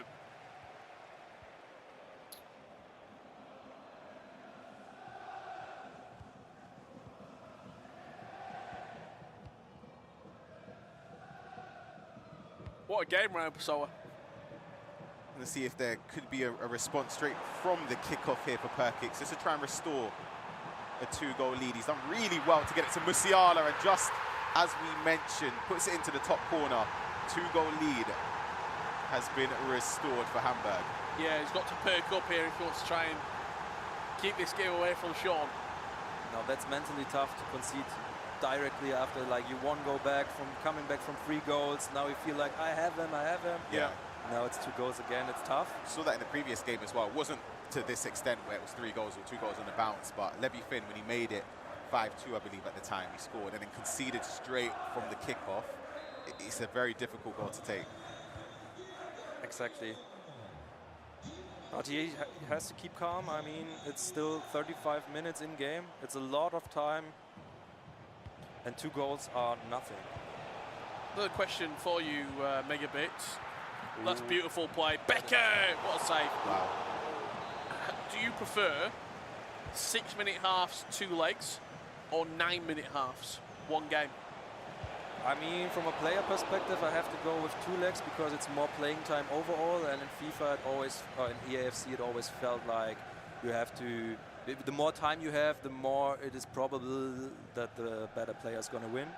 But obviously, when it comes to the broadcast and like the interactive stuff and attractive games, I feel like 1 leg is enough to like make it attractive for people to watch. So it's kind of a mixture to think about. So would you want 12-minute halves? So then you get the same amount of game players? I think that's too much if you Okay. think about, but I don't know. Nice. Finesse, good save from Neuer again. I know Ryan Pessoa was telling us earlier he would like No. 20-minute halves. Yeah, right. Fall asleep at half time. I mean, the more realistic we get, maybe we can add some more time. The manager telling you to get like thumb cramp at 30 minutes in, so he can come in and have a word. Then we can also introduce substitutions in esports games. Who would you have if you could pick any teammate to substitute in? Say it's 60 minutes gone in the game, you're handing the controller off to another teammate. Throughout your entire career, anyone you've played, anyone you've teamed with, who would you want to give the controller to and say, go and win the game? I mean, when it comes to scoring, I would give it myself, but when it comes to like finishing the game, I would have always loved to play with Umut. He's Okay. so good, and he's also a nice guy to, yeah. Someone else was in the building as well who was sort of in that same area of players, Nicholas Razek. who always seem to be at the World Championships, always seem to be there and thereabouts in Germany. Right, we are, of course, only 2 goals behind in this game. There is 25 minutes on the clock.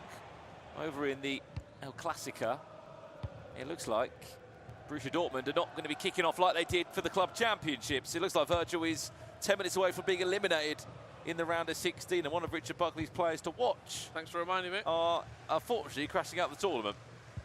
Alihan Lion won though. Yes, I just realised he put him for the pick and then went against him. Yeah, that's what I was thinking. When he sets up the predictions and we both stood down the line and he went the opposite way, I was thinking, where's he going? Side note there in the chat, Tazza, keep us up to date with that. We need to know what's going on over there. This game's not finished yet though. But it's really tough to score against Koray when you have to. See how good he defends, and Virgil takes a long time for the build-up. Nearly got it. But tough situations with 7 minutes to go, you have to press more, and that's what Koray wants with his player locks and everything. That's probably the best you can get now, like a little counter-attack. You speak about attacking, obviously you're incredible at. In these moments, if you're Virgil here, what do? Do you change formation, or is it just triggering more runs? Oh, it's really tough to say this year. You definitely mustn't lose the ball. When you lose it, to like win it back, look at the pressing. It's like really tough when Koray goes for it and makes no mistake. Then you don't have the ball. But now he makes a mistake. So maybe. Can Virgil make it count? Not like that, and you're probably looking at this game rounding out to a full time. Koray and Bayern Munich getting revenge on Borussia Dortmund. Yeah, a bit of a different result. It was 4-4 when they played. Back in the club championships in that first leg there before the second game went over to the aggregate scoreline. There is going to potentially be a goal back here for Virgil. What a ball that is! What a pass. It's an incredible pass. The timing of the pass was insane.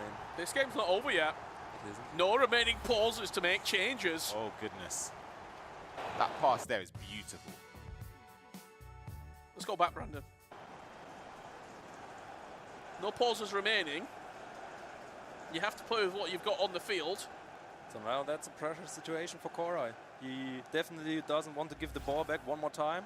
But 89th minute with 9-minute halves, it's still a long way to go. So what would you do in this situation, Ryan? Would you go for like the corner of the opponent or just hold it in the own half? Minute added on. Probably what, 2 minutes? I think 2 minutes added on, sorry. I actually think you can probably take a minute and a half off the clock just from here. Yeah. Like, keep it in easy. However, you obviously want to start progressing up the pitch when you can, like here. I actually think with 2 minutes you can keep it on the back for 2 minutes. It is possible, yeah.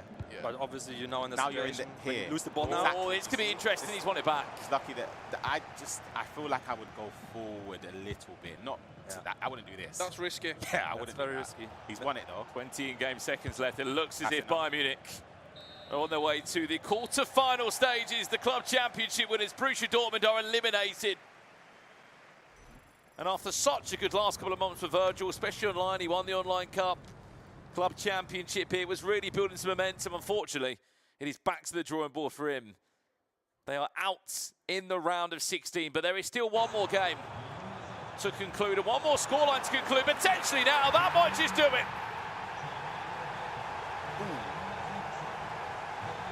Sean is on fire. Perkins with the 3-goal lead. I wouldn't say it's completely over, but obviously now it has to go perfectly, everything for Sean. Yeah, odds are firmly stacked against him. He's unhappy with something. I think when he was defending, he wanted to cut the passing lane. But a 3-goal margin with this little left on the clock, what was it, just over 10 minutes, I think? It's going to be very difficult to even... I'd even say, you mentioned about being perfect. I don't even think he gets 3. Good opportunities. Yeah, I don't think he gets 3. Really tough. Thinking back in your time, Megabit, what was the best comeback you ever had? The scoreline. In FIFA 18, I made a few insane comebacks, also in competitive games. I can't say against who, but like being 4 goals down and still winning the game. Probably something like that. Why don't you ask Ryan Pessoa? Mine was actually against the German player, I think. Black Arrow. Oh, Black Arrow. Yeah. Gfinity. What's that? But he was like a player who never wanted to stop going forward. Always going forward. Even when leading 7-1 or something. Is that in 2018 or 2019? I can't even remember. I think it was 19, right? Yeah, I can't even. It's a long time ago. I was trying to load up here on my iPad your matches, Megabit and Ryan, all the matches you played in the history, but it wouldn't load, unfortunately. I was going to say, it's got to be at I think there was least... too many losses there, Ryan. It's got to be at least 4 tournament losses. What was your favourite location to play, Megabit? There are a few locations which were insane. Obviously, London with the World Championships back in the days in the O2 arena, which was like mind-blowing, like competing for a World Championship in an arena where they're like the biggest stars of the world. But then we have Bucharest, which was really, really nice. Did you get a bit bored of Bucharest? I think we went there about 6 times in 3 months. And the rest? Yes, a little bit. It was like from the first time, like, oh yeah, sightseeing and new city. It was like a business trip. Oh, come on again, okay, please a new city. Did you qualify to Singapore? Yeah, Singapore. It was like my worst performance ever, but I was like, okay, I have more You time for enjoyed it? sightseeing. Was that intention? Get Swissed on day one, you got 2 days later to enjoy it? Yeah, but I also like wished for it because before the tournament I made a tweet like I have every placement in tournaments aside from getting grouped or winning the whole thing. So I was searching for it and got grouped in the end. But as I said, Singapore was insane. Back then you must have had the same sort of schedule as Tex. I mean, it got to a point for Tex, he actually didn't go to an Stopped going to LQEs, because he was so busy travelling around. Yeah, it's insane. I would say he would never do this again. We have less tournaments offline now. Now it's like I want to see the experience. I want to. This is lovely, by the way, the way he's dealt with the press. That was brilliant play. Probably been the most impressive player we've seen so far, Ryan. I agree, especially because it's I'm going to say not but I didn't expect it. I would have gone Alihan Lion just for the level of competition, personally. I think you're playing a teammate, a lot of pressure, defending champion. I would go for Alihan as well. He's undefeated in the tournament so far. It's lovely. Great man, But shout out to Perkix. Yeah, I'm going Perkix. He's been great. Yeah, he had that. New star in the making. Going 1 round further. And the thing is, in that portion of the bracket, his next game will be up against Milko or Lucas, I should say. And of course, the upper part of it does have Alihan waiting to see the winner of that game and Gianluca. So you could argue getting to any Champions League is very, very doable. This is the first time he's actually ever been in the top 16 as well. He's only ever runnings in the club championships. Venomous Pickle saying he's cooking. Certainly is. It's cooking up a storm here at the VBL. Commiserations to Sean LDW. He crashes out of the tournament. 7-3 victory for Perkix, biggest win of the tournament so far. Yeah, big round of applause as well for the home city player, of course, of Hamburg. Obviously, Fernino was just eliminated there. They'll be hoping that he can go 1 step further. Of course, that's 2 rounds done in the round of 16. 4 players going through and 4 players, of course, going out. That's 2 quarterfinals locked in for tomorrow as well. Correa will be playing against Perkix in the, as you said, for a spot in the Champions League. Any final questions for Megabit before we let him go?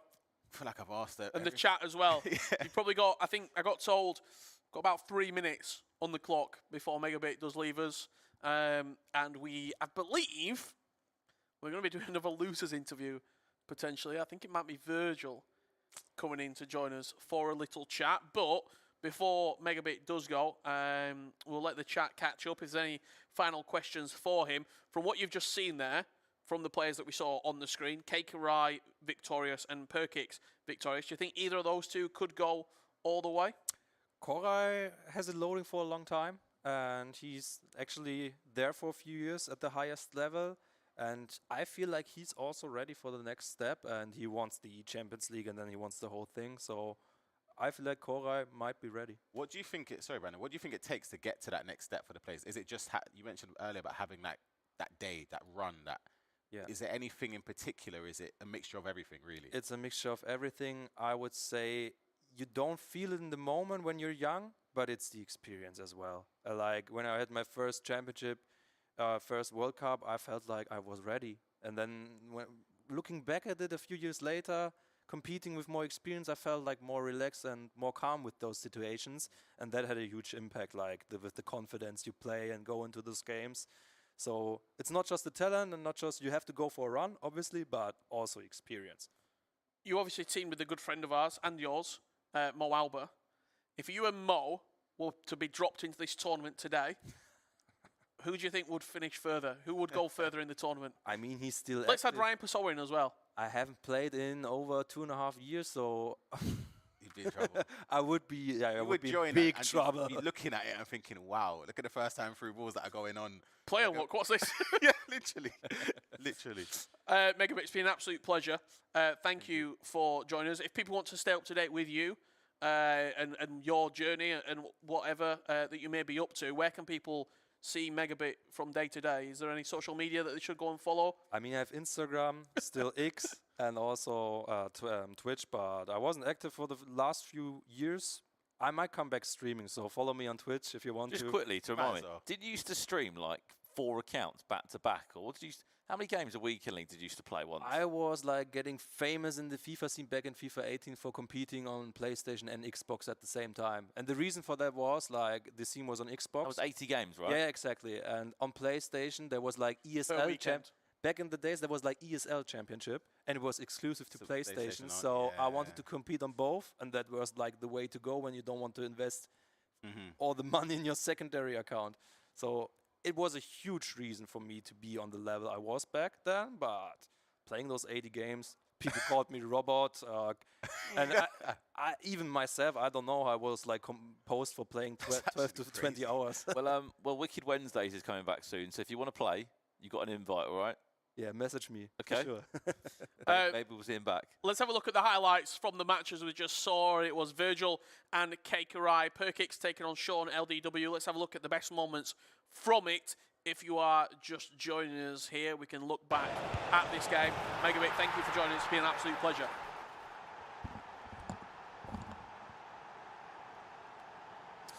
Well, here you go. It was that early start, Ryan, from Keikarai that put him in a very advantageous position. And once we went 1-0 up, he never really looked back. Yeah, we didn't really touch on the game too much, but I thought it was very impressive in the parts that we did see. Obviously up against a Virgil, I mentioned before the game we would be flying with confidence, but it didn't disrupt him at all. He gave away a goal though. This one I thought was a mistake. The offside trap, pressing it, obviously double tapping it on the D-pad to push the defensive line up. You get punished if you mistime it, and that's exactly what happened. Well, look, we always knew this was going to be a good game between these two. The last time they played, there was 8 goals. Not that many this time round. It was, as you said, Keikarai. And taking the lead again. That one coming via Musiala.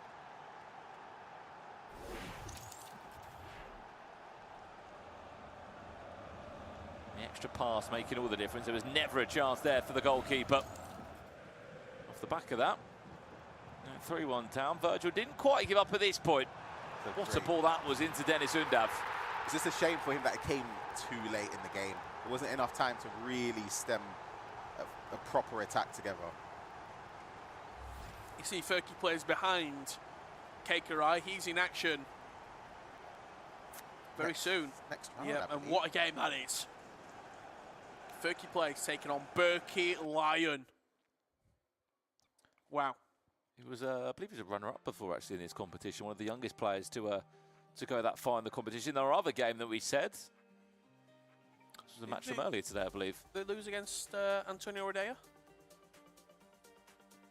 In the grand final. That's when we were doing it from home, wasn't it? It was, yeah. Us and Alex B. You got a smile on your face, Ryan? Just reading John's message in the chat. We do have a guest joining us, so we'll bring it back to the studio as we see some of the best moments there. It was Perkix with a lot of goals. And he was victorious in the end. He ran out a very big winner. We do have Dortmund's representation joining us here on the sofa. Virgil, thank you for coming on. Yeah, Obviously, first things, disappointing results. I asked the same question when we had Levy Finn on the couch with us. How do you now reflect on the game? Obviously, very close, 3-2. What's your thoughts on it? Yeah, I'm feeling really bad, to be honest. I don't have a lot to regret because I think I had my chance. Maybe all the game I was feeling not that free. Probably was the only thing that I can think about it, because I was not completely. I don't know. I was feeling that I was a bit better, but for these reasons I was probably not pushing a lot, or not. I don't know how to explain really good, but I was a bit stuck sometimes in few situations. I think he's really good player. Last time he lost on penalty for the World Cup. So yeah. How do you feel, obviously, or how did you feel before the game started? Was it something that you felt, was he very confident going into it, or were you aware that obviously Kekra, as you mentioned, has the ability to go far? Yeah, before the match I was feeling really good, to be honest. And when the game starts, I also feel that he was doing mistakes. So it was in my mind, I was okay, I don't have to do something that special, but maybe it was, I don't know, I think that I cannot regret a lot, to be honest. How do you reflect now? I mean, obviously, it's only just happened. Obviously, you've got a little bit of time now. Obviously, you picked up a lot of ranking points this season as well with what you've done outside of this competition. Obviously, you're in such a good patch of momentum that it felt like this was, easy to say now, this was another chance for you to bounce up again, obviously, to get towards the Champions League and the World Championships. But what's the plan now? How do you go away for the next months? Because surely it's all preparation on those plans. Yeah, I think play-ins will be really tough. I think that I can watch a lot of this new tournament, this league that still has to play. I will watch Serie A as well in Naples, and I will try to learn a lot. And I think I will rest a bit now, and probably I will start to play again when I feel more quiet. We're not going to keep you too long, because obviously just suffering a defeat like that, we know that you want to take a little bit of time. No. So the final question, now you look at the rest of the tournament, who do you want to win? Is there anyone that you think deserves to be victorious of the Virtual Bundesliga? Who do you want to see victorious here? I would like to see Koray in the World Cup, for example, and not just because he beat me. I saw last year the VBL, and he lost some penalties and was really tough for him, and I really respect him as a player. So I would like Koray in the World Cup to win. I don't know. I think there is a really good, really high level. Everyone can achieve it. Probably Nasada could deserve for how he played all the season, but I think who will win probably will deserve to win. Yeah. Well, Virgil, you've got lots to be proud of. Obviously, the season's not over quite yet, and you were victorious with the club championship as well, so plenty to be proud of. Fantastic player. There is Virgil. Thank you very much, sir. Thank you for joining us after a defeat like that. We got plenty more coming up here at the VBL. We are going to be taking a very short break, but after that, Furky Plays takes on Berkey Lion in a must-not-miss game of FC. See you in a few minutes.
And welcome back to the Virtual Bundesliga 2026.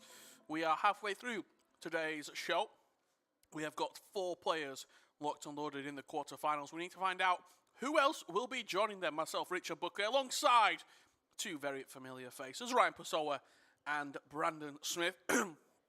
Brandon, what a day we've had so far. We've had a few upsets in there as well. The champion of last season, Levy Finn, has been eliminated. We've already had a El Clasica derby between Borussia Dortmund and, of course, Bayern Munich. It was KKR winning that game. He's gone through. So technically, we're halfway through the games. We've still got some more games underway. We are closing the night out with that Nasada game. That's not next. That's in the round after. But before that, we said Virgil has been a former runner-up in this tournament against Ferky Plays, who is has been on some fine form. Arda also taking on Musti as well. We can see you in the stream.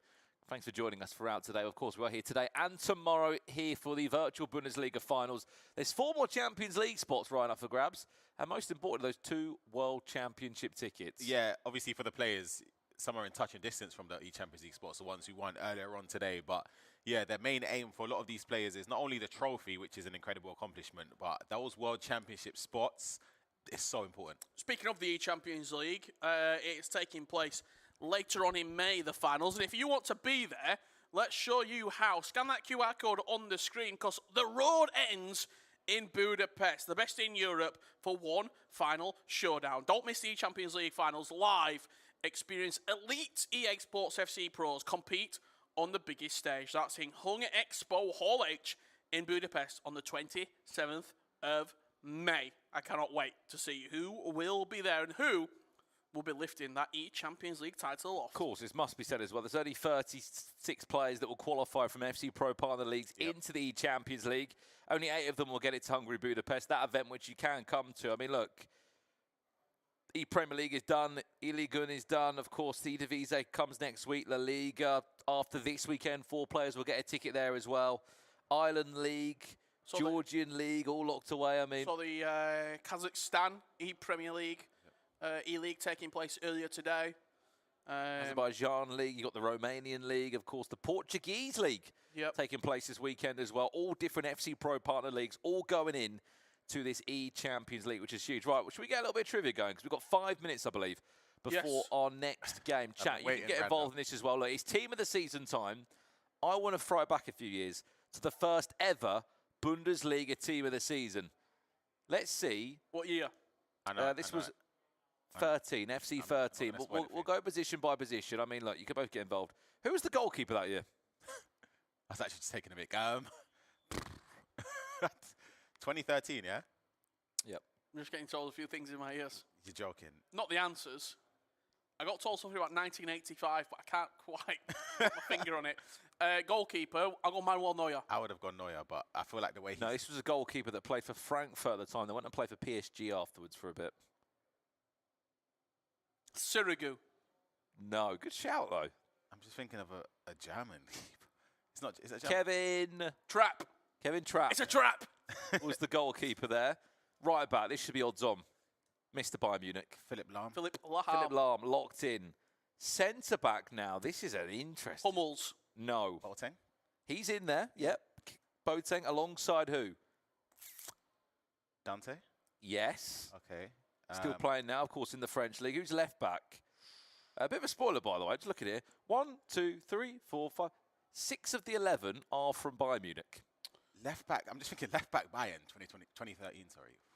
Van Boyten. Nah, it's not him. It's no chance. He had like 29 pace, didn't he? Left back. Left back. Plays for Real Madrid now. Alfonso. Or no. did. No, sorry. More of a centre-back now. Was a full-back, now a centre-back. Rudiger. No. My brain's completely gone here. Aloba. Yeah. Ah, that's it. That's your the back line one right I into was the midfield missing. now. Left midfield. Ribery. Yes. Yep. Right midfield. Robin. Jefferson Farfam. No and no. I like that. Who is it, chap? Right midfield. Jakob Blaszczykowski. No. Sydney Sam. What? Sydney Sam. No. That's from He's more renowned for being an attacking midfielder or a number 10. Not a right mid. Kevin De Bruyne. No. Bayern Munich. Oh, Bayern Munich. He's won. Goetze. He's won the most. Muller? Yeah. Yeah. Thomas Muller. 2 midfielders. One from Dortmund. One from Bayern Munich. Wait, sorry. Schweinsteiger. And World Cup winner. Mario. Goetze. Yep. Bingo. And leading the line. One of them's odds on easy. Lewandowski. Lewandowski, yeah. And this is a proper. Oh, wow. Dzeko. I was going to say Dzeko or he's Brazilian. Is he Brazilian? No, he's German. Okay, never mind. Just a few honourable mentions of players that were on the bench in that team. They weren't in the 11. Royce, Jefferson Farfan. Farfan, Yeah. Adler, the I remember that one, goalkeeper, Tony Cruz, Mandzukic. Danny Carvajal had a 74 rated silver Leverkusen, right? team of the season for Leverkusen. Yeah. And then do you remember Toprak, centre Yeah. back? from Bayer? Turkish. Yeah. Unreal. Yeah, he was so Who's good. the striker that we're missing? Bayer Leverkusen. I was going to Mario say Gomez. No, I was going to say closer, but I feel like that's not closer. Yeah, that's a bit off. Can we have it? Because we're about to get Yes. some walkouts. Do you remember Kiesling? Wow. Stefan. Scored that goals tenner. Do you remember that? Yeah. Stefan Kiesling. There's a throwback That's for you a- guys. Right, should we get these teams out? Let's bring some players to the stage. Berkey Lion and Furky plays, accompanied by Macklemore, It's not a bad walkout song, is it? who won't be able to deal with the other after this match is finished. Love that as well from the side of Bayern Munich. Of course, you've got Ice Vogel, same sort of time as Megabit playing there. Berkey on the other side, who, by the way, when he got eliminated in the club championships, he was was a hitting scene. the desk. It was a scene. It was quite an interesting scene. So if he does get eliminated here, let's see what could be coming through. That's got to be a yellow card, wasn't it? What has I saying, Kiesling? Branty saying, good job getting it right after they already said it. Bit of friction in the chat. The worst part is that was 13. Wait till we do 14, 15, 16, Oh, 17, 18, goodness. 19, 20, 21, 22, 23, 24. We're supposed to have a special guest joining us, but not yet, as we welcome 2 more players to the main stage, Arda and Musty. FC Heidenheim, Hanover 96. Fun fact for you as well, with Arda's second highest goal scorer with 38 goals, 1 goal less than Nasada in the stages just before this final. So we're joined by a special guest. What's going on, man? Said we had a special guest. He's taking his seat on the couch now. Another legend of the FC scene. Mr. Nicholas Razek, how are we, sir? I'm really good, and you? I'm very well, thank you. I'm very well. It's a pleasure to see you. We've not seen you for a little while. I think the last time I saw you in competitive action might have been over in the EMLS. EMLS. I mean, the first question I've got to say, how's life? Life is pretty good. Enjoying life, and yeah, it's pretty well. You're looking very smart as well, I've got to say. You're here, one of the previous champions of the Virtual Bundesliga. They've been celebrating all the previous winners of the VBL. What's it mean to you to be a champion of the Virtual Bundesliga? It means a lot to me. The German competition is the most important competition in Germany, obviously. So I think for everyone here, it's really important to, to be the champion, because I feel like even if you get into the final, you qualify through to the World Cup, and that's for the most players the most important thing. Yeah. And even to be crowned as the German champion, there's no better feeling than that. Can I ask you a question? What's been going on in these last couple of years? Because I feel like you've just vanished. I haven't really seen much. What's been going on? To be honest, I played in the EMLS till 2 years ago. Yeah. I won the first year, then the second year I got to the semifinals, lost. I lost 1 round before the World Cup, and then I didn't get to get another club. So basically, only what I got was playing online, which is pretty. I'm not really an online player. I prefer LAN events. So for me, it was really hard to get even to a LAN event. But this year went okay. I think I finished like 40s. It's not great, but yeah. Cannot forget, of course, Nicholas Razik, you've sort of been in the scene since the start of the boom, as he's just offside there, as we're underway in our match-up here between Berkeleyen and Furky Plays. You've been to multiple, of course, World Championships in your time. I mean, we've been speaking about it earlier today. Do you think the level of competition's got harder? Yeah, I definitely think so. It's really hard these days. Even back then, like I would say during the Corona time, it got harder because everyone was at home playing, and now there's so much talent and so many good players, and I think it gets harder and harder every year. You mentioned you're still playing now, you're still competing. Do you still have that motivation and that drive to make? You've still got it in you to play, and you want to make another World Championship? Yeah, that's my goal. I always said my main goal is to win a World Championship. And I mean, I'm 27, so I'm not young, but I might still have like 1 or 2 years where I can be at the top. But the problem for me is the consistency.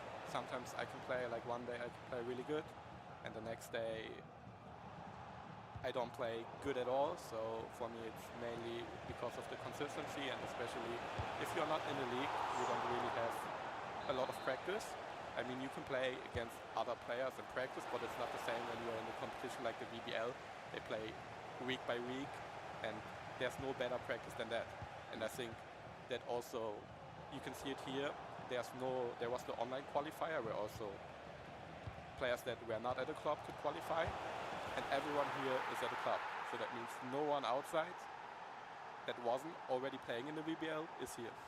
Great start in this matchup for Berkey. Goes 1-0 up against Furky Plays. Interesting, Razak. Just looking through your most recent games you played, you did dabble in the Open Cup in January. So you played against Canada. I think you were eliminated in the top 32 in that tournament. So there was a little bit of an itch to pick up the control of this season. Was you just hoping to maybe try and get through to the play-ins potentially, or have a bit of a last chance saloon? Yeah, I mean, I think I had to get to the semi-finals there, or to the final there to make it. I obviously knew it was really hard, and the 2 qualifiers before I lost in the final rounds to make the knockout, which was pretty heartbreaking because that's a lot of points, and yeah, I just tried my best there. I knew it was really hard, but that maybe was a good thing because I had no pressure, so I didn't even play with any pressure, and just was like, okay, wherever this goes, there it goes, and I just tried my best, and obviously lost to Katja, who was a really great player, and yeah. Did you you must have played? Did you ever play against Ryan Pessoa? You must have played a game here or there over the years, no? I think I don't know. few, but not many, to be honest. I can't remember. I can't To be remember. honest, I actually don't know. Maybe online, but Yeah, we definitely didn't play in like a LAN tournament. no, I don't think so too. Well, how's that question go? I'm trying to think. My memory's so bad. I actually don't remember. You remembered Megabit's games? Dragging it about all the time. I can't remember. No, but I don't think so. I think we never played. Yeah. There's a few guys that I never played, but some In your others that opinion, yeah. 2 questions. Best player in Germany that's not yourself of all time, and 2, who's probably the hardest player you've ever played during your peak playing career? I think the best player in Germany all time has to be Umut. Umut all time, right now Nasada for me. And hardest opponent you've played during your playing career? Because there was that period when you were with Rogue, weren't you? There was you, Goal Machine, Dasari, all playing for Rogue, all qualifying for the World Championships. Here's a chance for Udav. That's 1-1. Furky Plays back against Berkeleyen. But to answer that question, anyone in mind? That's really tough. There's a lot of good players. I have to say, this year I played online against Nasada. There was no one like him. It's like constant pressure. You can't get out of your half. But maybe I'm rushed right now, so it's hard to compare. But otherwise, I would say probably Dossary.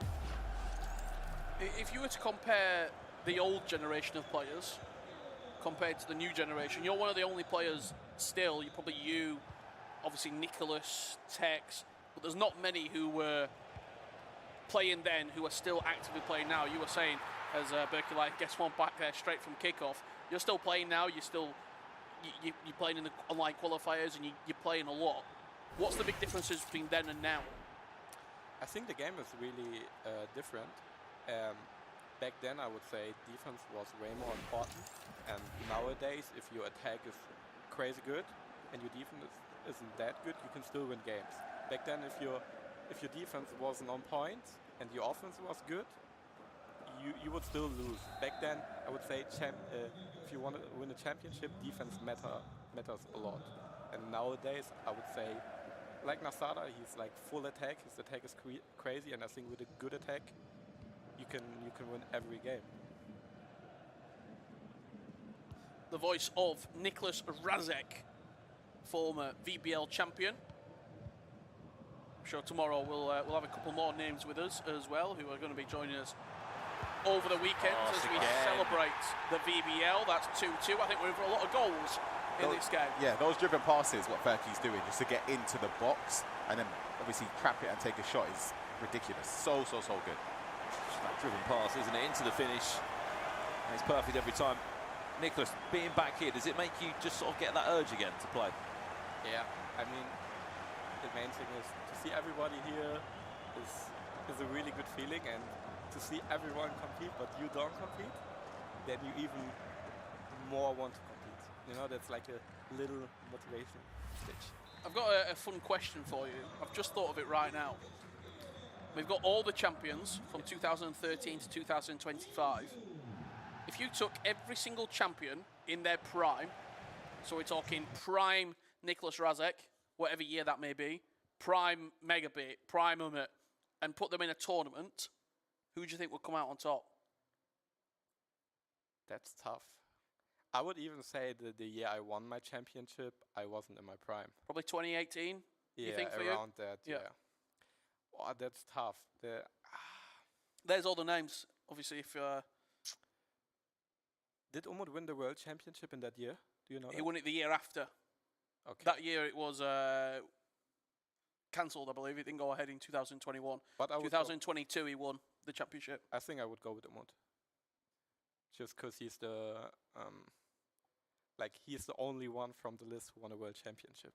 So The fact he won that after a 0-0 draw as well was ridiculous on penalties against Nicholas. Of course, they've had a goal in this game, by the way. Andra is leading by a goal to no order there of FC Heidenheim in this game. Pause has come in from him as well. As you said, one of the highest scorers in the competition during the Swiss rounds. Has Dortmund already played? They have. And unfortunately, Borussia Dortmund eliminated from the Virtual Bundesliga. They were the club champions, but it was Virgil representing Dortmund, eliminated from the tournament. So that's SBC Live Showdown upgrade. No upgrades going its way. Hang on a second, update, another goal's gone in. Oh, I thought he was going to play the pass, he didn't. Musti, goal back over there, 1-1. Hanover getting a goal back into the pause, that one will go. We'll give you a replay when we can. Musiala over here now for Berkelein. Into himself a corner, of course. This is the round of 16 if you are just tuning in. This is our third round of the day. Following this one is the big game. Nasada against Umut. When are you backing on that one, Nicholas, to go and win that? In the current form, would you say Nasada to beat Umut? I think whoever wins that game goes to the final. For me, my favorite personally, obviously, is Nasada, but I don't feel like it's so big because it's the first game anyway of the day. So with a cold start, I think Umut, you can't count Umut out on like a big tournament day. I think that's where he clutches up. Well, this was the goal that we missed. It all came from a counter attack, by the way. Undav. Oh, it is. Nice. Yeah.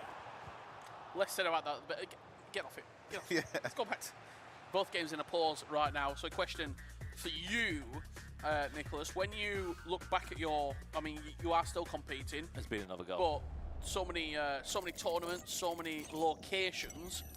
What was your favourite place to play competitive FC? I think it was New York when it was my first World Championship in 2016, because we played, I mean, the setup was different because we were like, at like a high share and a big TV, but we were at the top, like at the skyline, seeing all of New York. How old would you have been then? 16. Wow. I think it was 16. Yeah. I went with my dad there, so yeah. Did Mike LaBelle play in that tournament? No. To go back for 30th place. 3-3 now. I think Dean Coombs did, though. He might, but I think Mike LaBelle was already retired at that time. Shout out Mike, did a great job last week at the EMLS. That was the tournament in which Sean Allen made it to the final and lost there. Yeah, against Mo Basha. Yep. What a grand final that was, wasn't it? Well, 1-1 in the other game, and over here, 3-3. Dennis Undav tying us all up.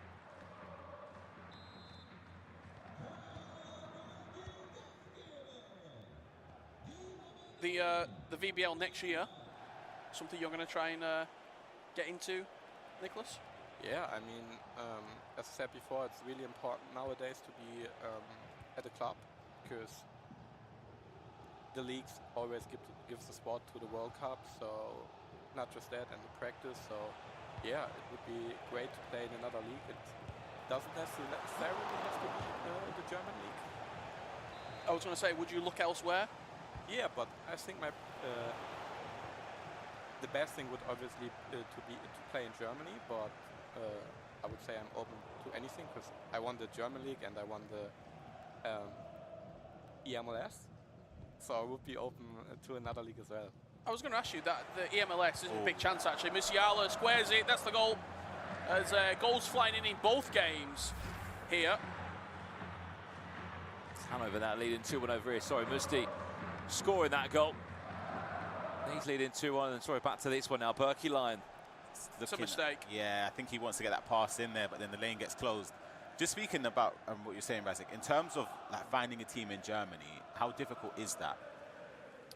I think it's pretty difficult, or it was at least back then when I was a free agent, because my contract ended pretty late in like September, and most teams in Germany plan 2 months ahead of that, and yeah, I think it's pretty hard, and especially when you are not like showing that you are at the top level, because I think everyone is preferring to have a young player that is new into the scene and showed like. How are they signing the players as well in Germany? Yeah, he's in. Like Good pass on. How are they being signed, the players in Germany? Are you being approached, or do you have to like win a qualifier for them to represent the club, or? I think mainly it happens through agencies. Most of the players are with an agency, and if you're at that agency, they work with that and that club. So it's like basically mainly you have to be at an agency to get into a club. You saw the first half there of this matchup. 9 shots to 4 for Berkey Line. He has been on top in this game. That looks like an offside trap. Yeah. But a mistake and a simple finish from Musiala. Low driven round the corner into the bottom of the goal. I think it's 2-2 now on that one. Of course, we can't complain. 7 goals in one half in the that's the match between Bayern Munich and St. Pauli.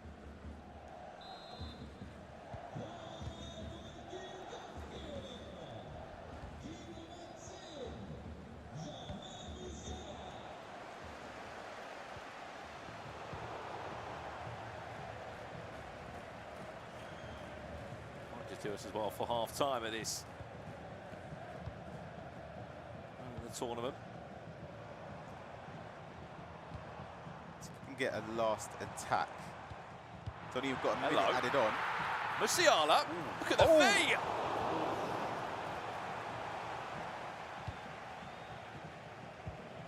Last attack's going to fall in favour of Ada. Look at the run from Mateus there. He's going to get onto it. Going to get the legs as well round him. What a save! Free kick getting pulled back when he did try and stop the attack. You are watching the Virtual Bundesliga Grand Finals here live from Hamburg, Germany. MediaMarkt, the host of this illustrious tournament. And the club championships, when we were here 6 weeks ago, it was Dortmund victorious. It won't be the yellow wall this time. Yeah, we're inside the XPERION arena as well, aren't we? Certainly are. Certainly an experience. Have been so far. So we go to half-time here. Let's jump back if we can. Chucky Jones, Nasara and Umet still to come. What a time to join us. That game right around the corner as we are joined, Richard Buckley alongside Ryan Pessoa and Brandon Smith with special guest 2015 VBL champion Nicholas Razek. Any questions for Razek? Get him in the chat. We'll be sure to ask them before he leaves us at full time.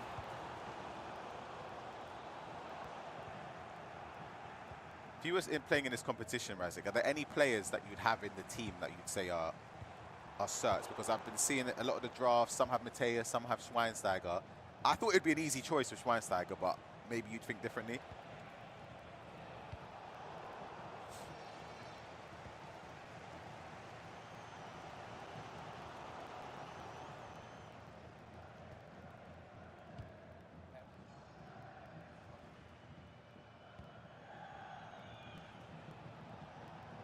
Yep.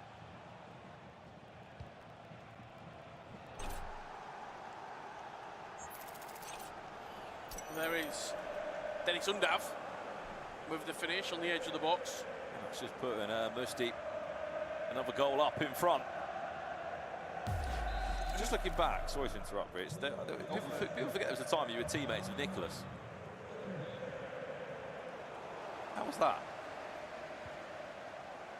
I think one of the events was cancelled that you remember me playing him.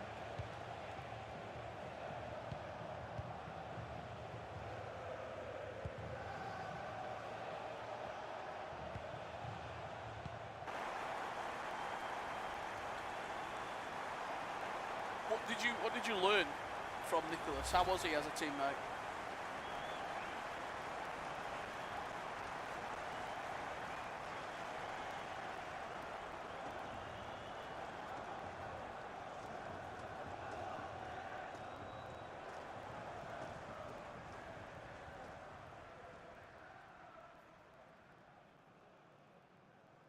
Methodical.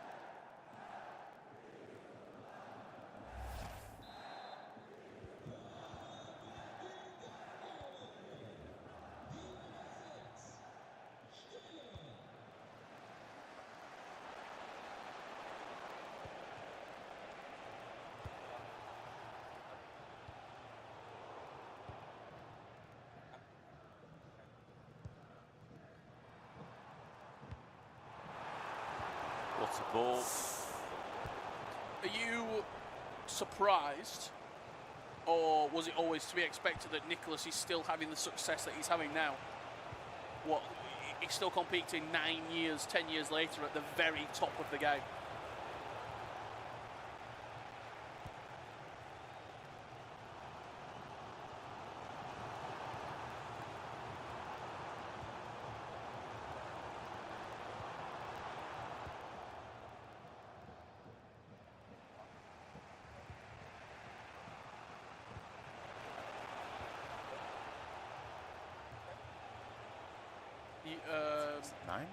Nine, isn't it? It's Yeah. 90.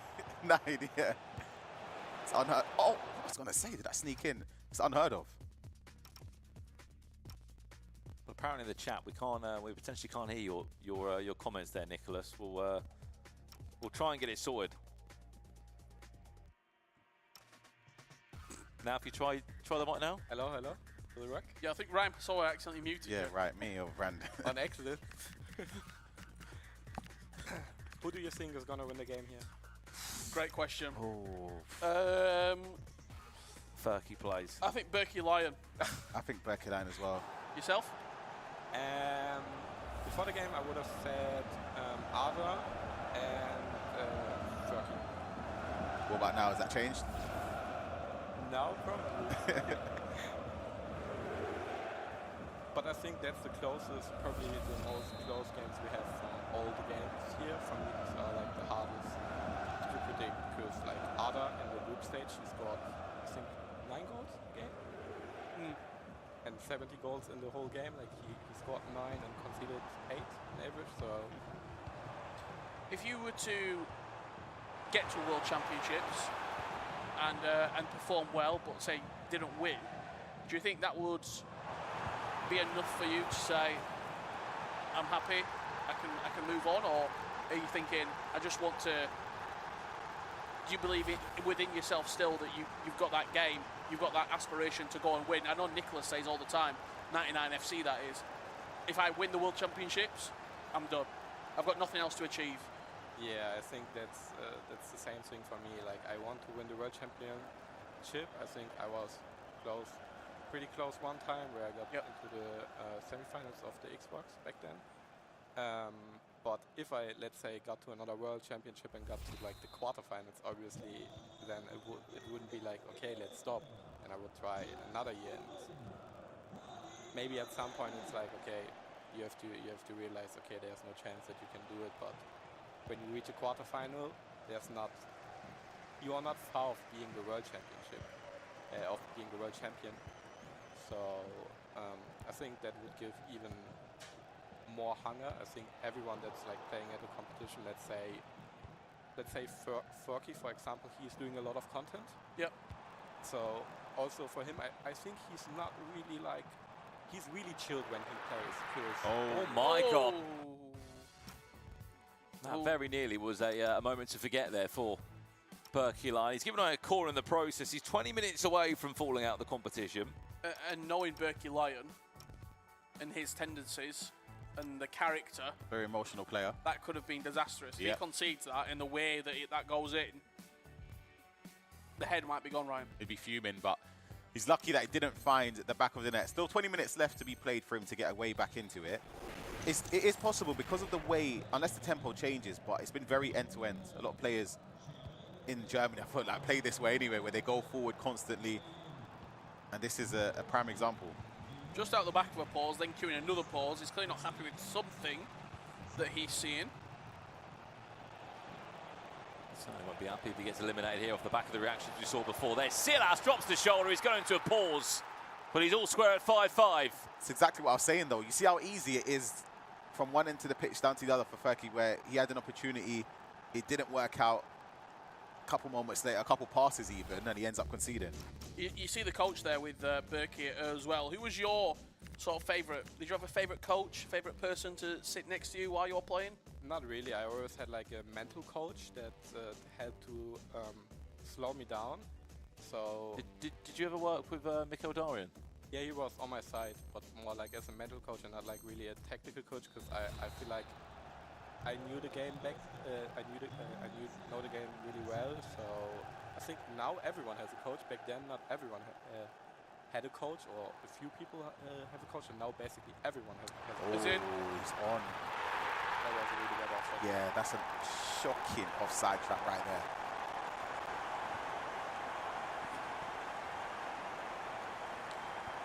What do you guys think about I don't know if it's right, but some players rewatch the replay during the game? Do you think that's a good thing for the mentality, or do you think that's like really bad because then they think about what happened in the past? Like they rewatch it, but they want to learn from it in the game. So it's like more like, I feel like they do it more to show like, okay, there happens bullshit. Yeah, I think it doesn't particularly help players. I think it's part of the. I always say, the coach, you never want to sort of overload information. I think you can only take in so much information as you're playing, and I think if you're watching replays back, you might be taking too much information on. Apologies for any language there creeping out. Brandon Smith, 15 minutes left to play here. Not long to go in this game. Oh, he might be on for a winner, Rich. Dennis Undav! Is that the match winner there? Headset's out. He's pulled the controller out as Berkey Lion. And it kind of feels like he's checked out the game. Yeah, that's a key moment in the game. You can see him cutting in for that finesse shot.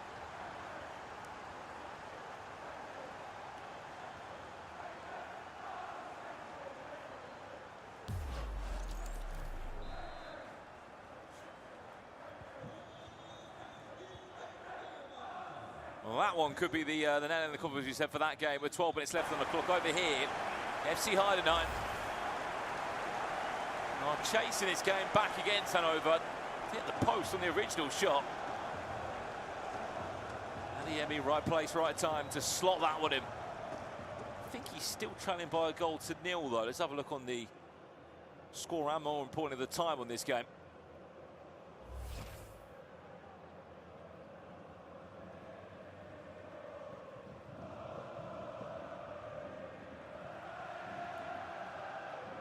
Let's have a look here. 5-4, 30 minutes left. Musti just about in front. Yeah, and he's with somebody like Arda. Razek was mentioning how many goals he scores. He, of course, concedes a lot as well, but going forward, if he's able to put a clear attack together like here, it could end up getting him back into the game.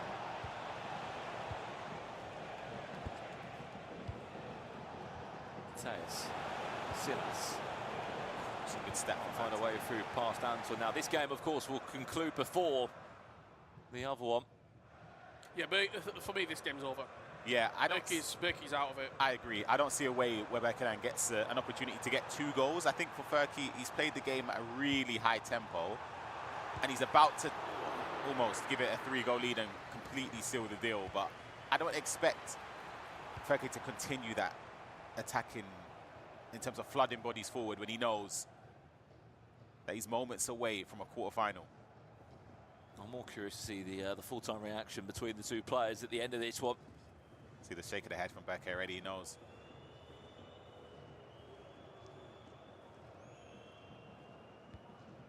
I think we may have just had an equaliser, by the way, in the other game as well. There's a reaction between the two players. Gone the other way. It's not, it's 6-4.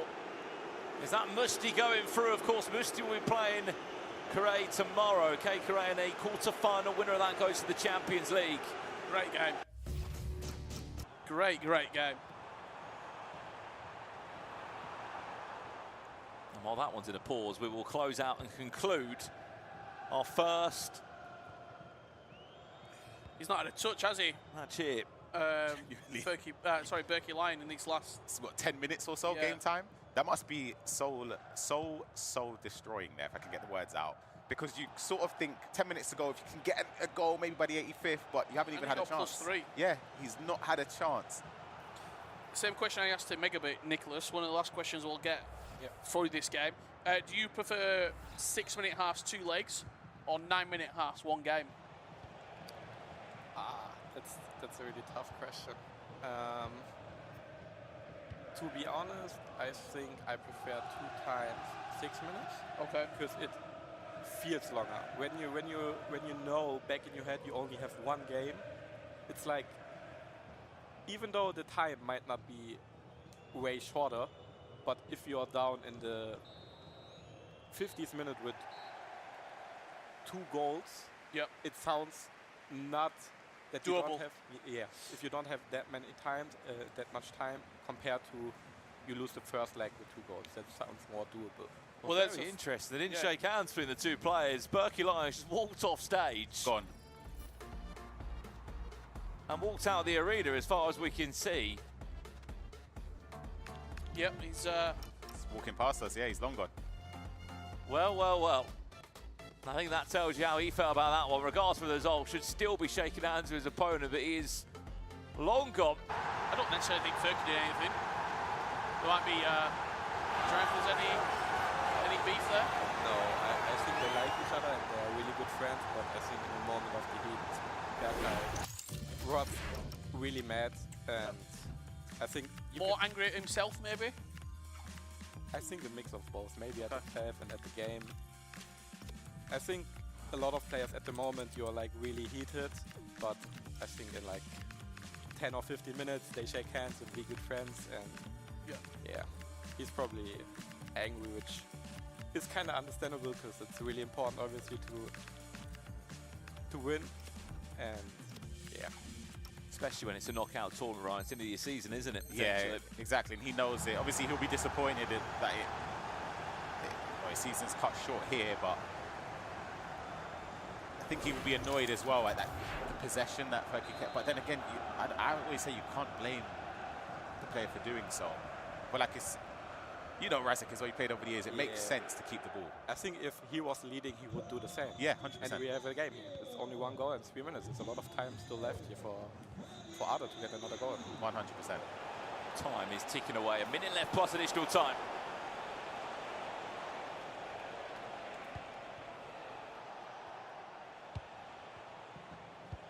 Let's get an equaliser here. Let's get to extra time.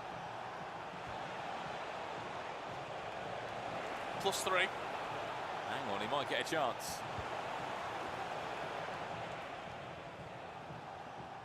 3 long minutes. This is the last roll of the dice to try and claw back a 6-6 equaliser.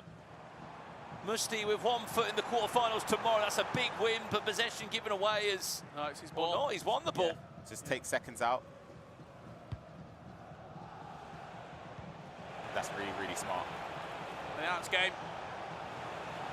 Should be game, shouldn't it? He becomes off. Ooh, He's lying, but is he know giving about away that. possession? Get the ball past the halfway line. Hold on. And who knows what can happen in these final 20 seconds. He's in. Oh, he could have played him. Oh, He's in again. He'll have a He's in chance. again. He's in again. Oh, nuts. he wasted it. There was about 3 times where he could have played that pass as well. Musti goes through Hanover into the quarterfinals. And Ferrado, who's been in goal-scoring form, unfortunately, will crash out in the round of 16. But he had a chance there, didn't he? Massive chance, no, Nicholas? Yeah, I think he missed the pass there, but also at the same time, Musti, I don't know why he's crossing in the middle there and Yeah, giving him another chance. He just should go to the corner flag, turn back, and then the game is over. But I think Ada, he saw the pass, but he wanted to go the safe way because he knew it was the last attack. He didn't want to take the first opportunity because if that pass isn't coming and Musti intercepts the ball, the game is over. So he tried to make Musti think he's playing that pass and wait for another pass. It didn't work out. But yeah, that was really, really close. Absolutely. Well, before we let you go, Nicholas, I've got to ask you for the rest of the tournament. I don't think we got any predictions from you on what you think. Obviously, I want to ask you on the upcoming game, Freiburg, RB Leipzig, Nasada versus Umut. Who do you think will win that game? And how do you see that game going? I think it will be a really close game. I don't see like anyone beating the other person by a lot of goals because we've seen that game, I think, quite a lot in the online qualifier stage. And I feel like it will be a really close win for Nasada. And who do you see winning the entire tournament? I'm saying it will be a final between Nasada and Alihan. Okay. And I have to go with Nasada because last year I feel like he was probably the best German player. He didn't win it, and I feel like he's due to win the German championship. So I'm going to say Nasada. It could work quite nicely that because obviously Nasada's already won a world championship spot. So it might be interesting how that falls down to the rest of the competition. But yeah, some good predictions there. And thanks for joining us, Mr. Nicholas Razek. Absolute legend. pleasure. Pleasure to see you again. Hopefully he'll be back at another season of the Virtual Bundesliga. Enjoy the weekend, Nicholas, and thank you again for your time, my friend. There is Nicholas Razek, 2015 VBL champion, a runner-up in the World Championships in the, a semi-finalist, should I say, in 2018. Great to hear that he still wants to compete and still wants to strive to be a world champion. I've got a very long hair there in my shoes. Well, they're running boots to do pick up stuff, I don't did. they? I did see someone in the chat actually. I think it might have been Kerry B24 saying he loves the moon shoes. We all know Kerry B, don't we? Yeah. We've got a bit of time before the next game. Should we have a look at some highlights first? Do you want to look at some highlights Yeah. first? Let's have a look Alright, at some some highlights. If you have just joined us, here is what you missed in that previous round because it was an absolute cracker. There was goals everywhere, and here are the best moments. Ryan Pessoa, talk us through what you might have missed. Both games, really. Ferky plays up against Berkay here, and also the Ada up against Mr. Game. Featured a lot of goals, a lot of opportunities squandered in important moments, but it started off well for Berkay. I think at half-time it was 3-3 or 4-3, but as I said, started off early doors with a goal there from Adeyemi. And it was end-to-end stuff, but I still feel like there are defensive frailties for Ferky players, especially in that next round where he'll be up against either one of Nasada or Umut. You can't really afford to give away that many chances at will to those level of opposition. Could you say he was a bit flaky? Was Ferky in defence? Ryan Pessoa. I'm trying to avoid eye contact. No? I'll entertain you there. He has a little bit flaky from him. Cuts inside, concedes that finesse shot. You have to entertain me. We're here all night. This one again, straight down the other end for Fergie to respond. You can see the triggered run, and then the pass straight into Uzum with a low-driven finish to equalise. It's good to see a lot of you enjoying the games as well. Adrian in the chat said he enjoyed that one. Of course, there were plenty of goals in it. Yeah, you can't ask for much more, can you? A lot of GGs as well. A lot of people realising it was a good game and that they're enjoying the action here. A question coming in as well in the chat. Who's that by? I'll try and read it for you. MBY K Jamix in the chat. What round is it? So this is the round of 16 today. Of course, we've got two more games, coming away for one more round of action. Tomorrow, it is the final eight all the way down to the champion, the 14th German champion. Potentially, of course, if it's not a repeat winner, will be crowned tomorrow evening here in Hamburg. Of all those, more importantly, the Champions League and World Championship spots being handed out. But this game in particular, we had 7 goals before half-time. What a game it was. Shout out Yo-Yo in the chat. It's a good member of the stream as always. Let's see those stream streaks as well. If you're on a stream streak, be enjoying the FC Pro Leagues from across the world. I saw a few people in here, 7 and 10. I saw a 12. Watch stream streaks. They've seen everything over the last couple of months. From there we go, 7 stream streak from Rage. He's been. Say that word again. Those words. Oh, stream streak. Before asking, yeah. No comment. Lucky. This is why I haven't been streaming, Brandon. I've been hiding. That's where I've been. Matty. He's on a 3 stream streak, which means he probably watched the last weekend's FC Pro La Liga action. Us in the cold in Oviedo. We're in the warm of Hamburg.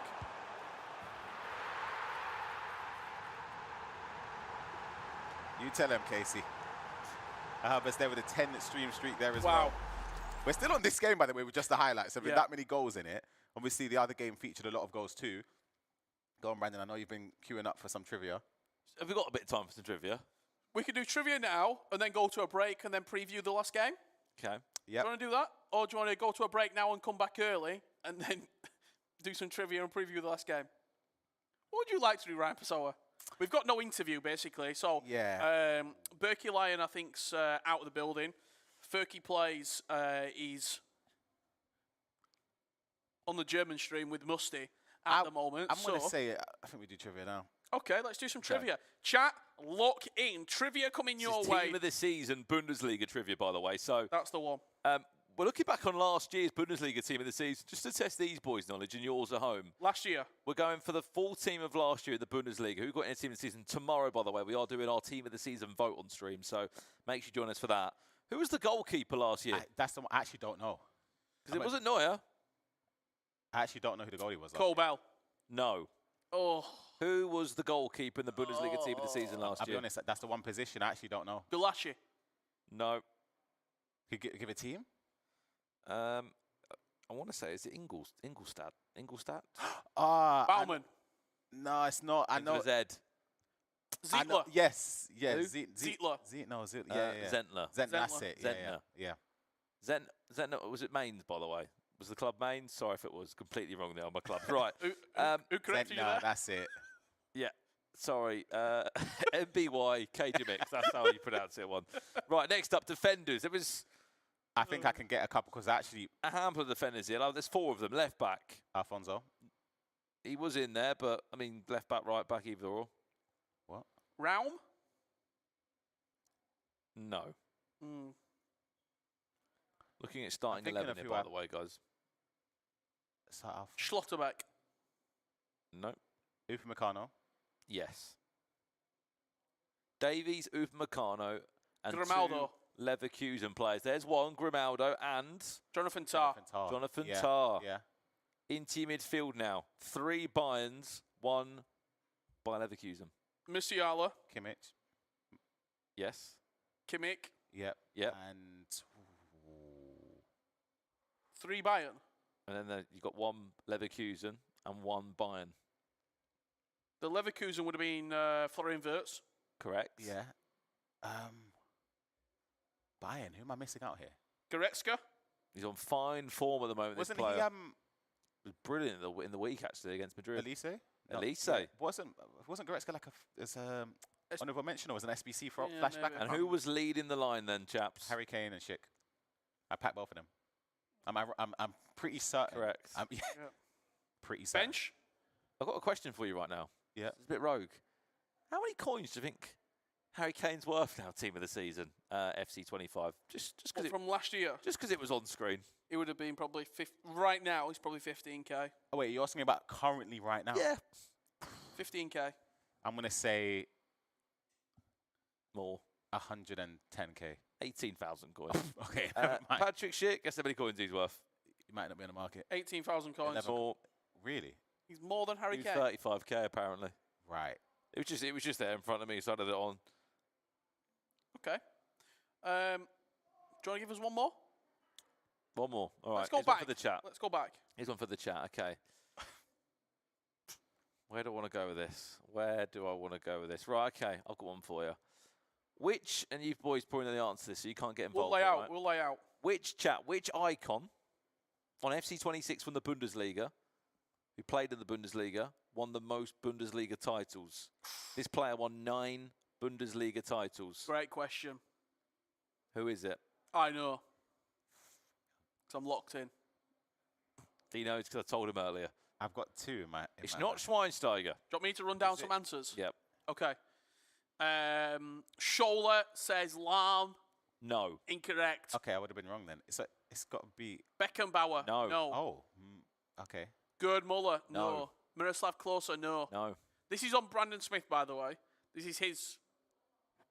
Someone can back check it if you'd like. Oliver Kahn. Do you want the biggest curveball? It's not a German icon. Do you want me to? Shall I fact check it?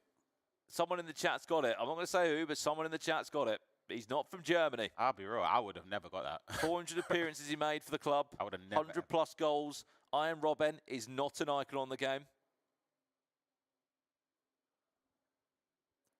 Thomas Muller's won the most, but he's not an icon. Correct. 13 times Thomas Muller's won. As far as I've got it, it's Frank Ribery. Frank Ribery on my list. 9 I would have never got it. Bundesliga titles. The icon with the most. The icon with the most. Yeah, obviously Muller, if he was an icon, would absolutely clear that. 13 for Tommy Muller. Thomas Muller, icon or hero? Hero. Do you think? And we'll pick up this discussion.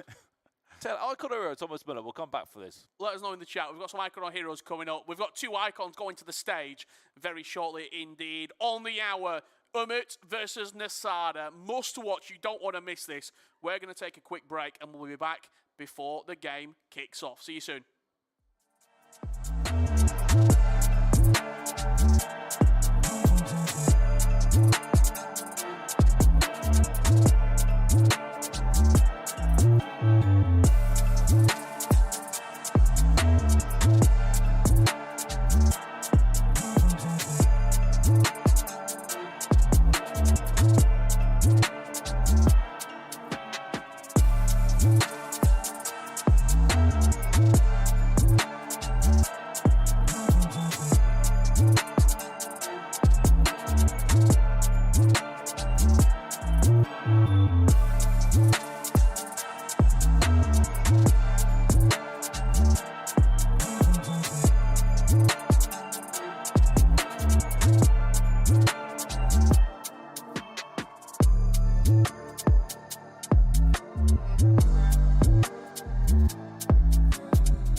We're live. We are back at the VBL. Great. I tell you what, that is great timing, isn't it? It's great timing. I didn't know we were coming back, but Sorry. we are live. Sorry. Brandon Smith, welcome back alongside Ryan Pessoa, and what a game we've got to look forward to. Umit versus Nasada. Alongside that, Milka's Love and Lucas Official going head to head. This is the main event, really. It's the last game we're going to see for today, and what a game it is. Nasada representing Freiburg, arguably the best player in this tournament from the regular season, taking on Umit, who has been there, he's done it, he's a world champion. That's the head-to-head, Ryan. Where do you see this game going? I was actually just trying to take a look at, obviously, Umit's route to this stage. Got through by the skin of his teeth through the group stages, and then obviously won his game narrowly to get here. I was just stunned at the amount of goals he's conceded. You can see there the vast difference. Over 6 goals conceded per game, and he's the only player, as far as I was looking anyway, that's got more goals conceded than the amount of goals scored, which is, for Umit's standard, quite astounding. And obviously with Nasada, who capitalised a lot offensively, it could be a big problem. It's not what you want, is it, when you're playing against Nasada, who's in fine form. He's already qualified for the World Championships. Both have. Can't forget that Nicholas played against Umit in London all the way back at the start of this year to get that World Championship spot. But only one of them will remain in the tournament tomorrow, Rich. And we can see you at home as well. Question in the chat there, coming in from Kerry B24. Ryan, how's the quad? You picked up a bit of an injury, is that? That quad sort of your leg there, is it? He's talking about quad as in our trophy hunt. Oh, I wasn't going to bring that one up. Okay. But okay. It's a tough one. And then Bizek, is there another one tomorrow? There certainly is. Tomorrow we go from the quarterfinals all the way down to our champion. If we can show you the order of play. Oh, we'll show the bracket actually. Perfect. And that is where we are right now. We've got Gianluca taking on Alihan Lion. That's tomorrow. Perkix will take on the winner of the match that we are just waiting to find out who will win, actually, between Luke's Official and Milka. And then we've got Ferky Plays with, obviously, Bayern Munich in what plans to be a fantastic game. Yeah, not to discredit, obviously, the right side of the bracket, but if you're a player and you're looking at the other side, let's say if you're Umit, obviously it's based on how they perform to get there, so it's not like luck or anything, but you just be thinking a couple results or goals either side, and you could be on the complete other side of playing Nasada, see Karai, Ferky Plays. Yeah, I think the left side is a lot stronger for me. Well, in some ways, it's good as well that Alihan Lion's at the bottom side of the bracket, because it means a lot of people have been saying Alihan Lion already is going to get through to the grand final. So whoever's coming through from this top side of the bracket should hopefully plan to be a really good semi-final, at least grand final tomorrow. As we said, so much on the line here. And I don't know if you can see here, just behind us as well, it's getting very, very busy for what is this final game of the day. It feels like it's been the busiest as it has been all day, to be honest, for this game between Nasada and Umit. Yeah, I think I see Levy Finn, who's going to be coaching Umit. So obviously it takes a lot. Obviously he was eliminated earlier on today, so it's a lot of strength. And well, he's off to Dublin on Monday. I'm sure he's... he'll be all right. To be honest, what does he say he needed? He needed He needed Virgil, who was obviously eliminated now, or in the East Serie, a couple results to go in his favour, and then obviously the play-in spots drops down to him. Yeah. Samu Gamer, I think it was. Yeah. He's halfway helping his teammate and halfway into Temple Bar at the moment, isn't he? So, you know, ahead of that trip to Dublin for, of course, he'll be gutted that he fell out in that first round against a teammate as well, where he was saying it's always having to play against teammates in the Virtual Bundesliga. And as we said, look, Lucas Official on the other side against Milka Love. Lucas Official is always just in the conversation, isn't he? FC Pro Open, he's there. He's always having a half-decent run in the Virtual Bundesliga. Could this be his year to secretly go about his business and send himself through? Look, in the previous qualification game, 6.8 goals per game. I mean, defensively, both players not brilliant. I mean, one thing that hopefully we'll see is that goals should be going in the game, hopefully, and both defences should be slightly leaky. The one thing I think is the bit of a separation there, Ryan Pasota, is the ball possession. I think Lucas is going to have a lot of this ball, and he's really going to make Milka work for it. The thing is, you're saying it, to have that, I say, little amount of ball possession, but still be scoring a lot. Yeah. Similarly to what Megabit said about Perkix as well, is that they're probably going to be counter-attacking a lot. I tell you what, he didn't disappoint, did he? Megabit with that prediction on Perkix, 7-3. He won his game. What time is it? Has anyone got a... 3 minutes to 9. So we're 3 minutes until walkouts. Shall we have one more bit of trivia before we get underway? Absolutely. Come on, Brandon. Last trivia for the day. Last trivia for the day. What do I want to give you? What do I want to give you? I will give you 1 minute to walk out. This one, all right, more for the chat. Who scored the quickest ever Bundesliga hat-trick in the history of the league? These two probably know the answer. I want who it is and who was it against. Oh, I wouldn't know against that. If you want to go that far, how quick was it? Oh, see, Premier League with Sadio Mane in under 3 minutes. Who scored the quickest ever Bundesliga hat-trick? I would say this one was faster, no? No. So the answer is Lewandowski. Yeah, but didn't he? But who was it against? Part one. Who was it against and how long? What about how many goals he ended up scoring in that game? You can answer that if you want. He scored all 5, didn't he? Yep. Has anyone got it, Brandon? Lewandowski. What was the score in the game? It was 9 minutes. It was a 9-minute hat-trick. He only came on at half-time as well, by the way. They were 1-0 down in the game. And it was against Wolfsburg. Lots of mixed chances there, but it was against Wolfsburg, a 5-1 win. He bagged a few goals. Unbelievable scenes from the man. What a player. Yeah. He is obviously not in the Bundesliga anymore, but still applying his trade. Two players are playing their trade at the very top level. Umut and Nasada. Both in the World Championships, aren't they? Already there amongst the best players in the world as more players book their spots to go week by week in the FC Pro ecosystem. Will the player lose themselves to this moment and the pressure on the main stage?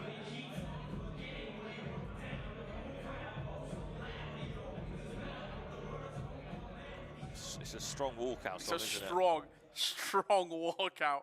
I'll tell you that. That is our quote-unquote main event, our featured match of the day, the one that I think everyone's eyes instantly turn to when you see that opening bracket. But the match accompanying it on the main stage has got the potential to be a goal-scoring frenzy. Someone's saying you're wrong, Brandon. Someone's saying the hat-trick was 4 minutes and the 5 goals were 9 minutes. I can't see that comment coming through. It's not loaded up on Twitch yet. Wonder which of these two is going to be the stronger of the two in this round of 16.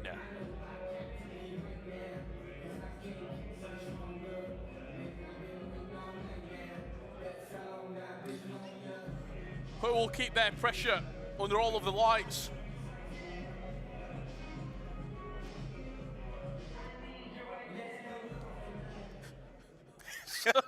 Sorry, chat. There's a rather large insect. It might have been a fly. It might have been a wasp. I think it was a fly. It was not a wasp. Okay. That's joined us in the commentary booth. He was about to flick it towards me. I saw him. Do you want to put the headset on? It was big enough to. We're going to get these games underway very soon indeed. Moppy Gaming. Thank you, Happy Moppy Gaming. birthday, Brandon. Thank you very much, Moppy. It's very kind of you. It was yesterday. It was yesterday, but I'll still take the birthday wishes. What did you get up to? What did I get up to? How many cars did you get? I think I got about I've got 8, but I'm missing 2 of them from you two. You got a WhatsApp from me. You got a WhatsApp from me as well. That's Got a a card. WhatsApp from him at 9 p.m. He's messaged me all day. Guys, I'm Hello, terrible. it's my birthday. I'm terrible with birthdays. I'll be honest. That's one of my weaknesses. I won't remember. Yeah, I got a. You didn't get a present from me. No. I'll buy you an ice cream on the way out. All right, thank you, mate. Well, let's get in. Oh, I think that's the. We that's the replay. can get into the game. That's by the way. replay of We're the going to fly. do it now.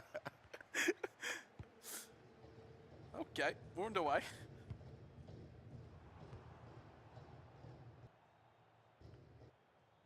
This is the big one you've been waiting for. Nasara, the goal-scoring machine that he's been already in the World Championships. Already kicked off his season from the FC Pro qualifier all the way back in Atlanta to get into London.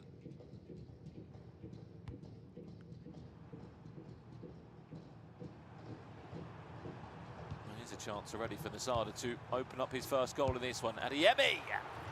Something as well we're going to keep an eye on for. If you remember, Mirish, you mentioned about how Nasada's not afraid to take shots at angles that other players look for like a perfect opportunity where you can just shoot with precision shooting and the attributes they have. You could find yourself scoring that one, not finding the back of the net. Nearly got the perfect angle there, didn't he, around the goalkeeper?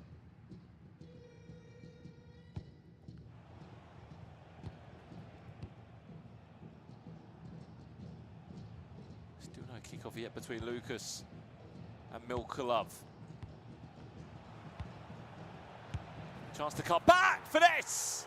It's a lovely goal. And it's Umut that's got the lead.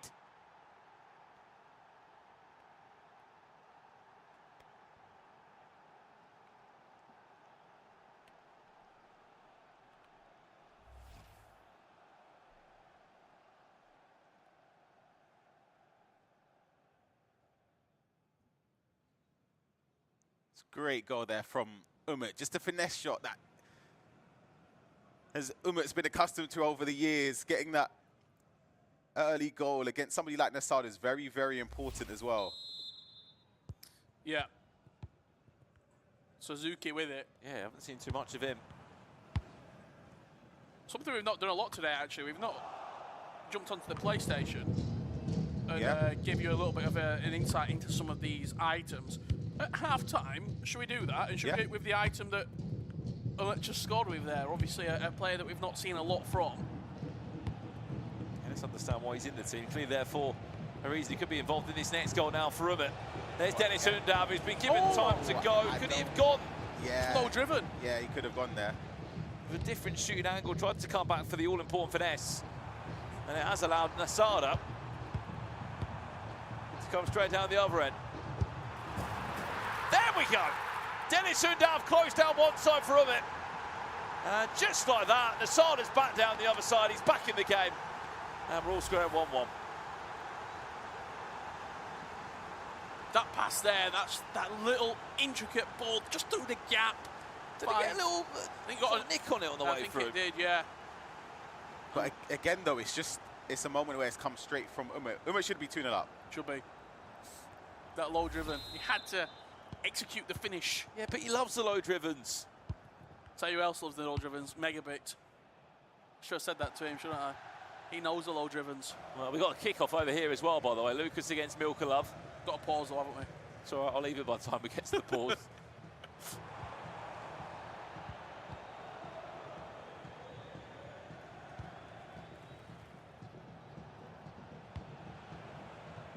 Kiyo today with that one then. Pause coming from Milkulov over there. Last 2 games of day one. Chat, who have you got for this one? Nasada or Umut?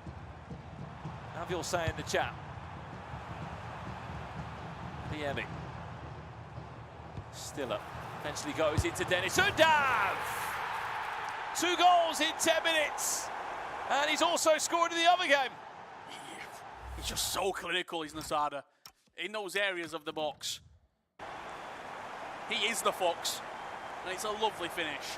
What he does really well is taking the ball in his stride instead of cutting back. Umut predicted it, which is probably the right thing to do. Well, clearly not, but the common thing to do, I should say. But with Nasada, obviously you know that he's very efficient in front of goal. A lot of love for Nasada in the chat as well. The only man that rocks a 4-4-2 against these 4-5-1 and 4-4-1-1 players.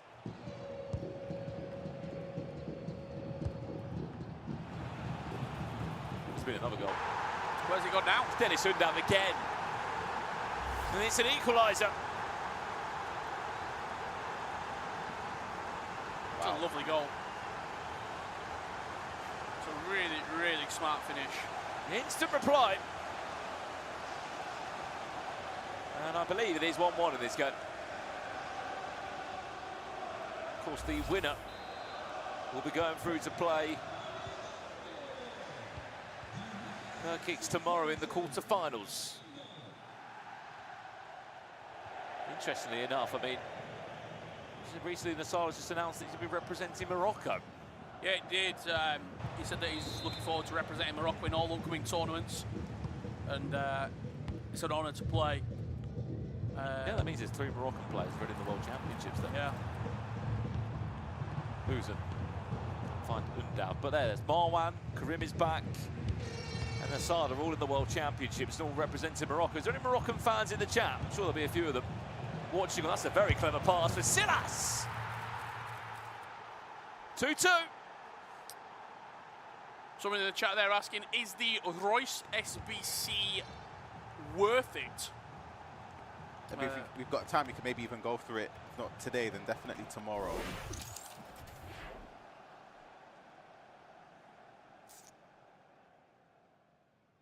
And then, as he's doing the Son SBC at the moment.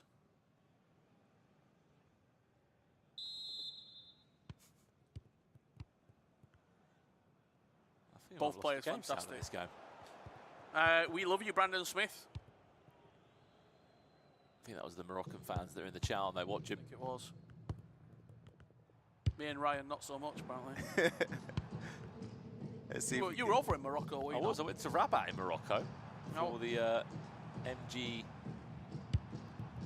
EX Expo last year, where Nicholas played that tournament with Tex. My name is Shoro.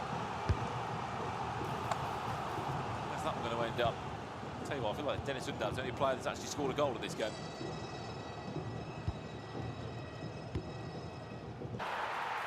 Goal over here. Milkalov 2-1 up. I'm on observer duties between the games. And you're not missing a single goal in this last round. Yeah, he switched on just as Milkalov finds the pass through the heart of the defence. And then that finish across the goalkeeper. What a unique shot there, Yeah, Ryan. I was going to say, I thought maybe even took it early, but then for Becker to get that amount of accuracy and power on it as well. Back over here then, Mansara went for that finesse on the edge of the box. 2-2 already here after 30 minutes. Umit, a former world champion himself against Nassara, who's on his way to his first ever World Championships this year. He's already qualified. Alihan, finesse, blocked.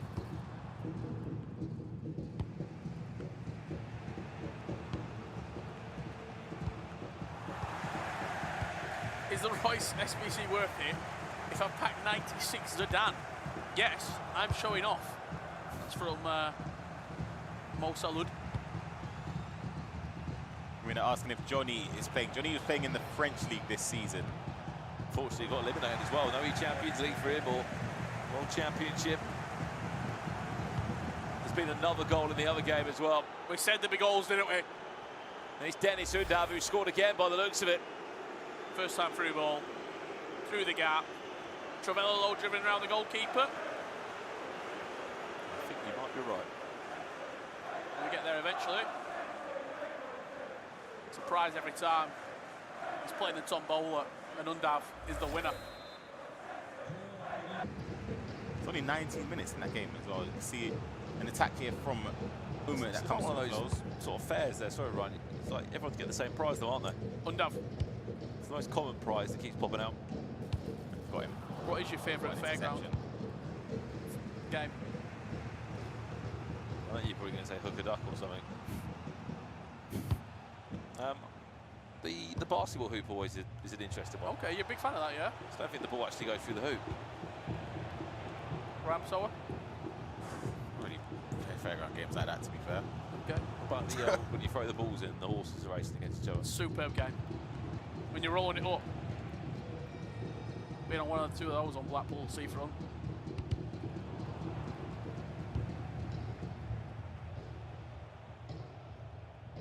My grandma was fantastic at that. She had a knack for it. Don't know what it was. Years of experience.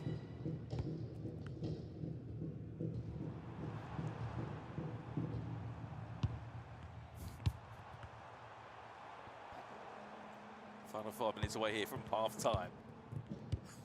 Both games with 4 goals in it. What tickled you there? Yeah, I had a thought, but it just didn't. They could have. 40 minutes on the clock here. People in the chat asking for tactic codes. I'm sure they'll be available across the FC Pro social channels after the tournament has concluded here. That's all have been. Chance for Becker. Just took an extra second there, didn't he? To decide what he wanted to do as he waited for the goalkeeper to move.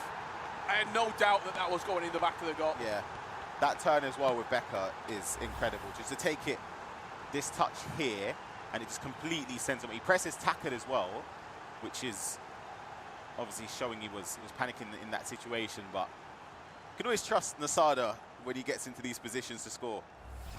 Shows a lot of Nasada fans, they're happy. He's back in front now.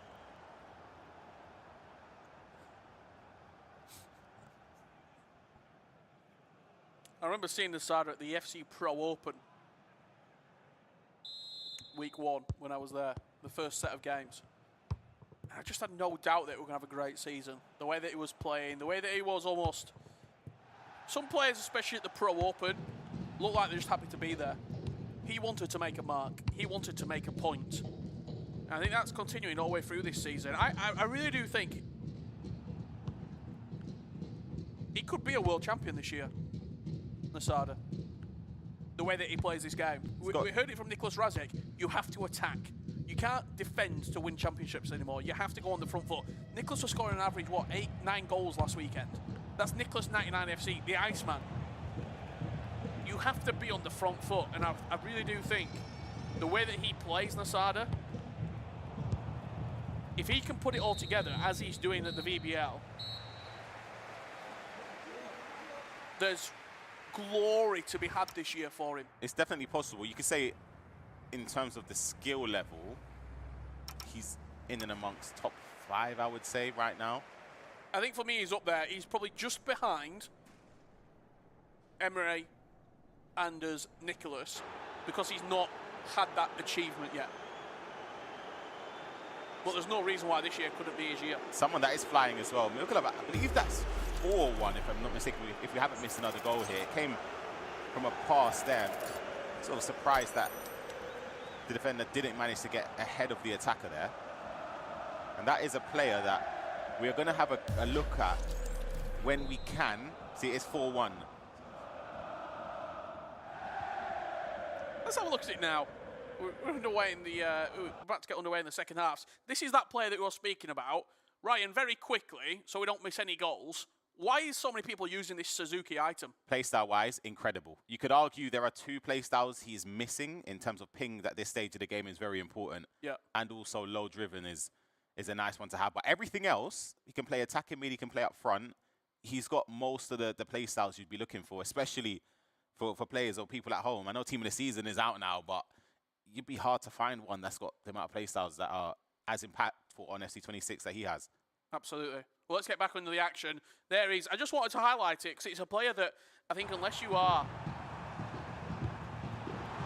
big into the VBL and watching week in, week out and seeing all the items, one that might sneak under the radar for the average day-to-day Ultimate Team fan. Yeah, so about 10,000 coins as well. A live item as well. I'm going to say Freiburg is still in the tournament. I think they beat Celta Vigo. They're in the semi-finals, yeah. Oh, that's lovely. You can still get even further upgraded. Great save from Neuer on the acrobatic. It's a very brave block from the defender.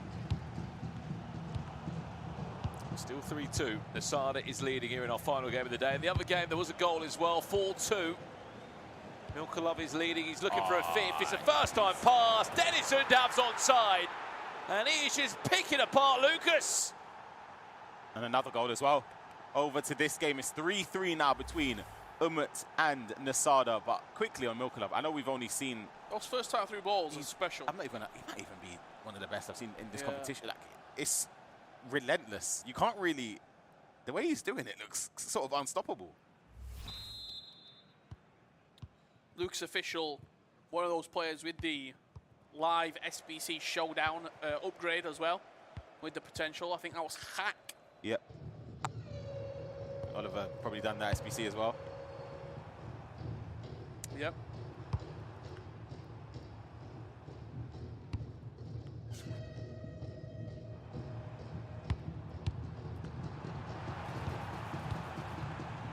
Chance for Undaf. Back in front.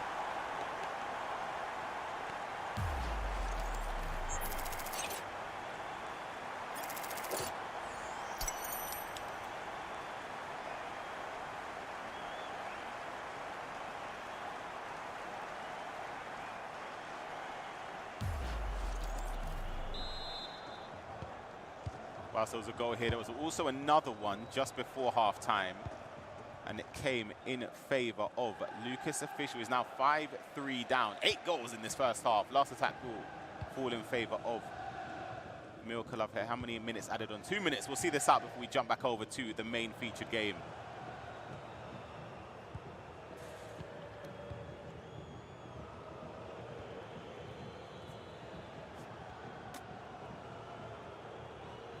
It's just sensible waiting for the last attack. Oh my days, what a game. What a game. It's 4-4 over here. Can't look anywhere. There's... He's just tied this up. A great time for a replay as well. We're going to see it here from Nasada's POV. It looked like he gave the ball away in quite an advantageous position. Hits the through ball. Touch. Finish. Wow. It's a through ball as well. Wow, wow, wow. Chat, I can see you all saying, let's go back to the side of it. We appreciate it, but there is 2 games taking place at the same time, and we have to respectfully give you the lowdown on both of them.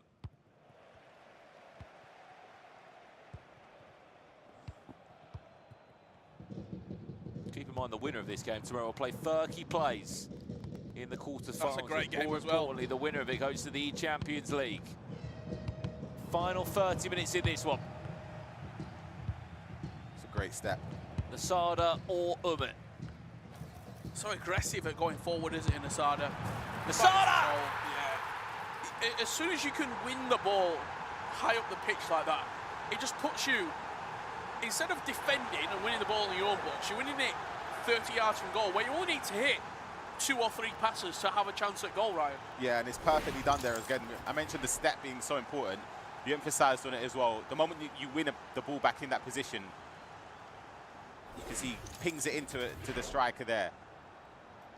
Right, touch, finish. Here, gets it into it, opens the angle, finesse shot. And Uzunu's been a key aspect, not only here, but obviously in the club championships as well, scoring a lot of goals for Nasada. And we're only 61 minutes in. Said it was the main event. Said it was going to be the best game of the day.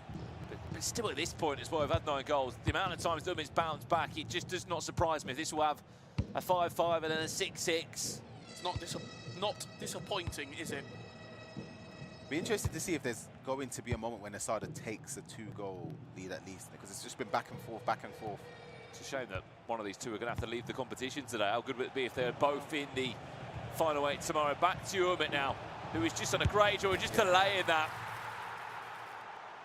He just made Nasada think that.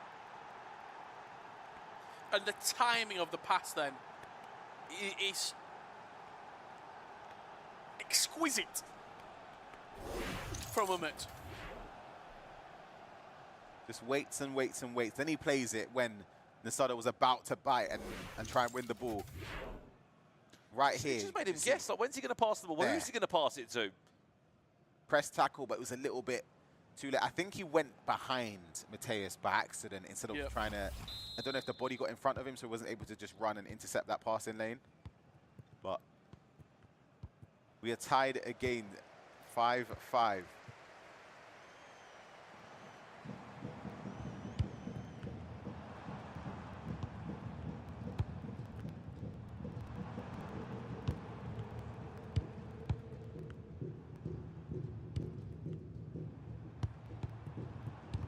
3 minutes left of this one.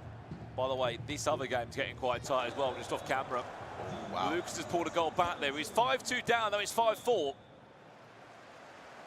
Long way to go as well, Brandon. He's done well to get back in the game because the way Mill Club was attacking, felt like he was destined to concede a couple more before he scored any. Could be in again. Question for the chat. In what game do you want to see? Update. Goal. Masada. 6-5. First time pass, hits the cutback. And then an emphatic finish. Tell you what, we need a Dennis Dennis Undav Undav. goal counter today. Played for your club, didn't Yeah, he? he won't score this many goals for Brian, I'll tell you that, Shout right? out Brighton, what a club. Great result today, love them.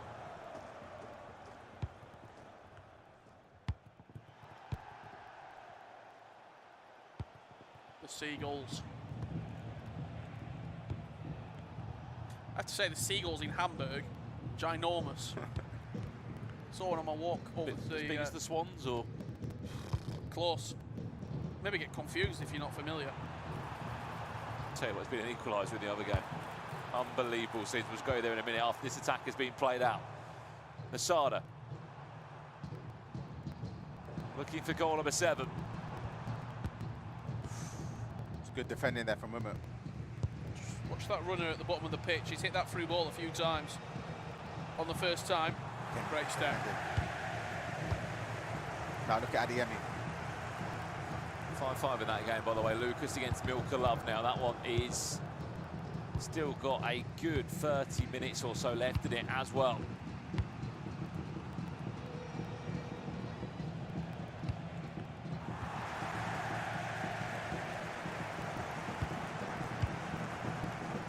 Undav.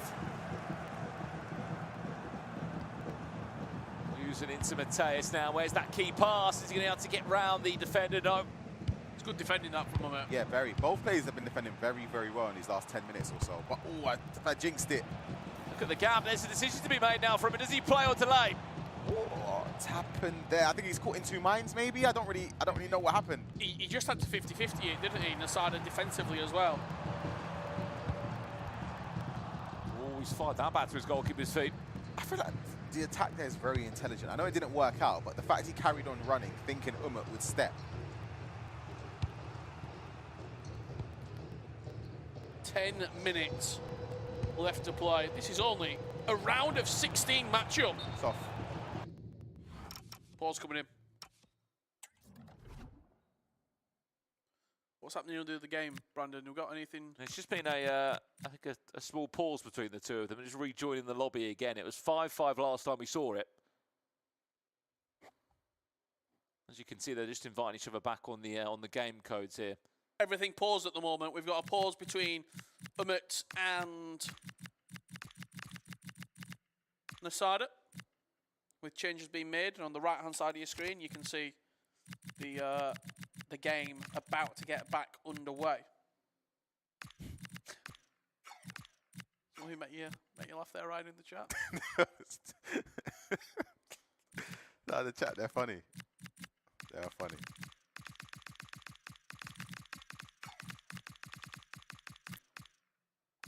I think they're higher than Div 7, aren't they, Ryan?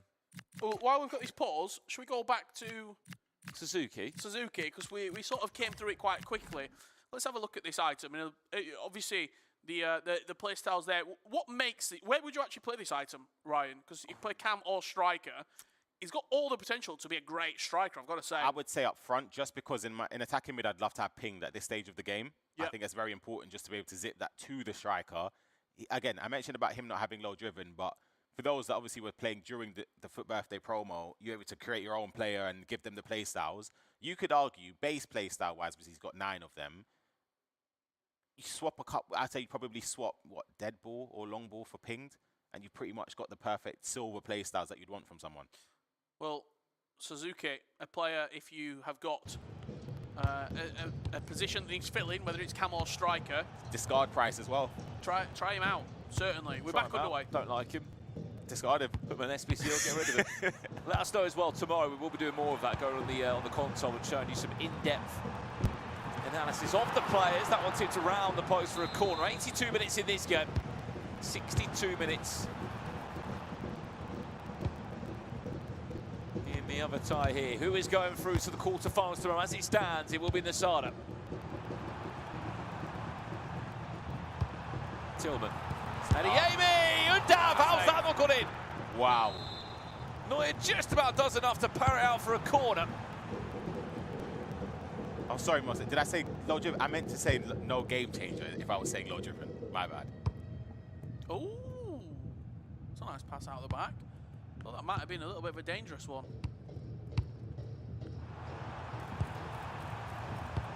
Final 4.5 minutes. We'll see this game finalised, and then we can head on over and see the last 25 minutes between Lucas and Milka Love.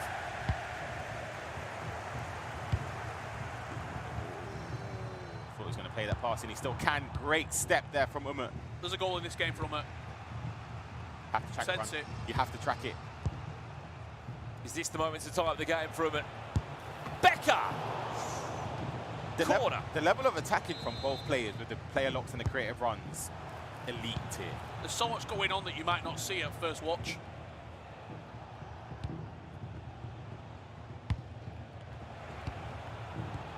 This is nice. Offside. I'm so confused. You know what I was about to say? Why is he player locking that pass there? 89th minute. You don't need to do that. I think he's playing to Umut's tempo. 3 minutes though. Just about. Chance to break away now. Any time in 3 minutes now. Nasada, the quarter-final stages are in your hands, my friend. Is he about to send out another former Virtual Bundesliga champion in the round of 16? Levy Finn's been eliminated. He's from RB Leipzig. There's going to be another RB Leipzig name eliminated. It means we will have a new champion. Yep, that's one guarantee. A 14th name lifting the trophy tomorrow. Really intelligent play as well. All the way back, a long clearance, and there won't be enough time for Umut to go forward. Final 2 seconds of the game, done and dusted. Moroccan fans, Nasada fans, he's on his way to the quarter-finals tomorrow. And Umut will be eliminated here in the round of 16.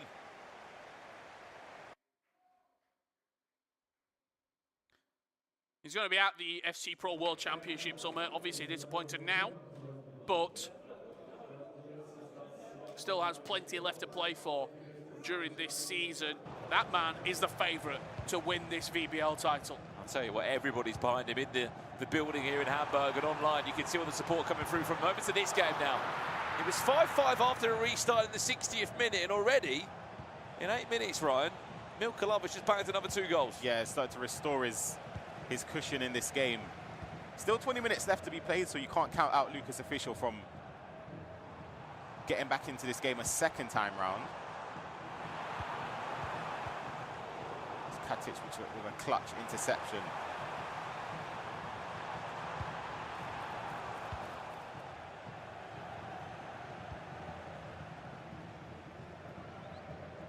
Nicely done by Milka Love. That's another 5 in-game minutes passed without conceding. Lucas, back to you now. There is going to be time. Is this going to be one of these important goals now? Keeper teased off his line. Is there an angle? There is, just to hit the post and in.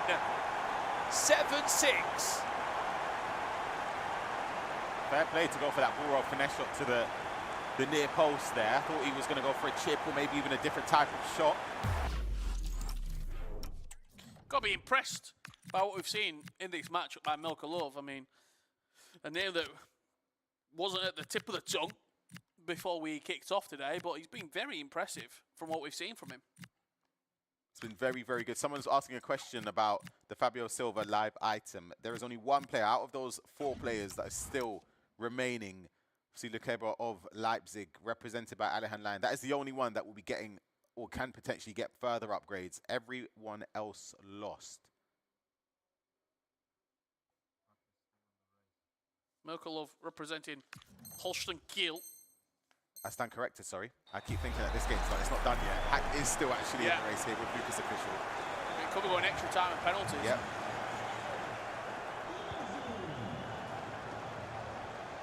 Did go 3-2 in the Swiss stages, did Milka Love.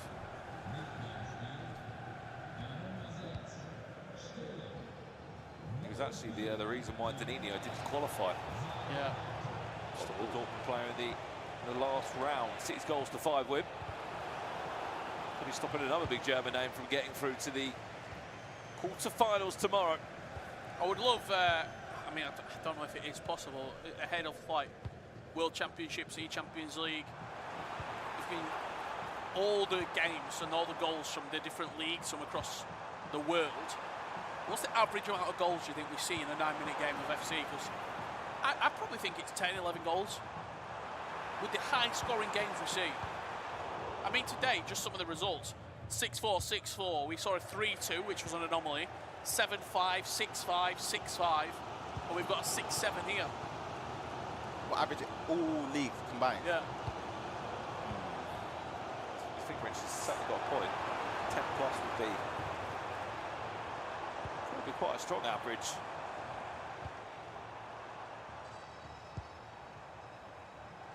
Zé Roberto. Saw a lot more of him in previous editions of the Virtual Bundesliga. Is he going to pull a all-important cutback cross? Could Will be allow Milkel up to go and grab another. Smart. Becker, there is that Suzuki item we mentioned. And that might be the match winner. You wouldn't believe he's only worth 11k. It's great play with Becker as well. Just to play the pass forward initially. I know that might seem like an obvious thing, but that pass beforehand anyway to get to Becker, a lot of players would have turned back. They see the minute on the clock there and start to worry and overthink it. Might only be 11k, but he's priceless right now for Milker Love. Looks to book a place. Well, it's just the way he's motoring, isn't he, through the final third every time.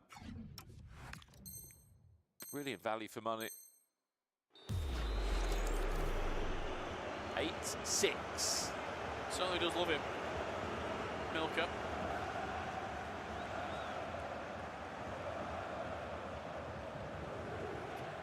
GS Brazy. Suzuki is actually cold. To answer the other question from Alex, Dortmund have been eliminated from the competition. They lost earlier against Bayern Munich.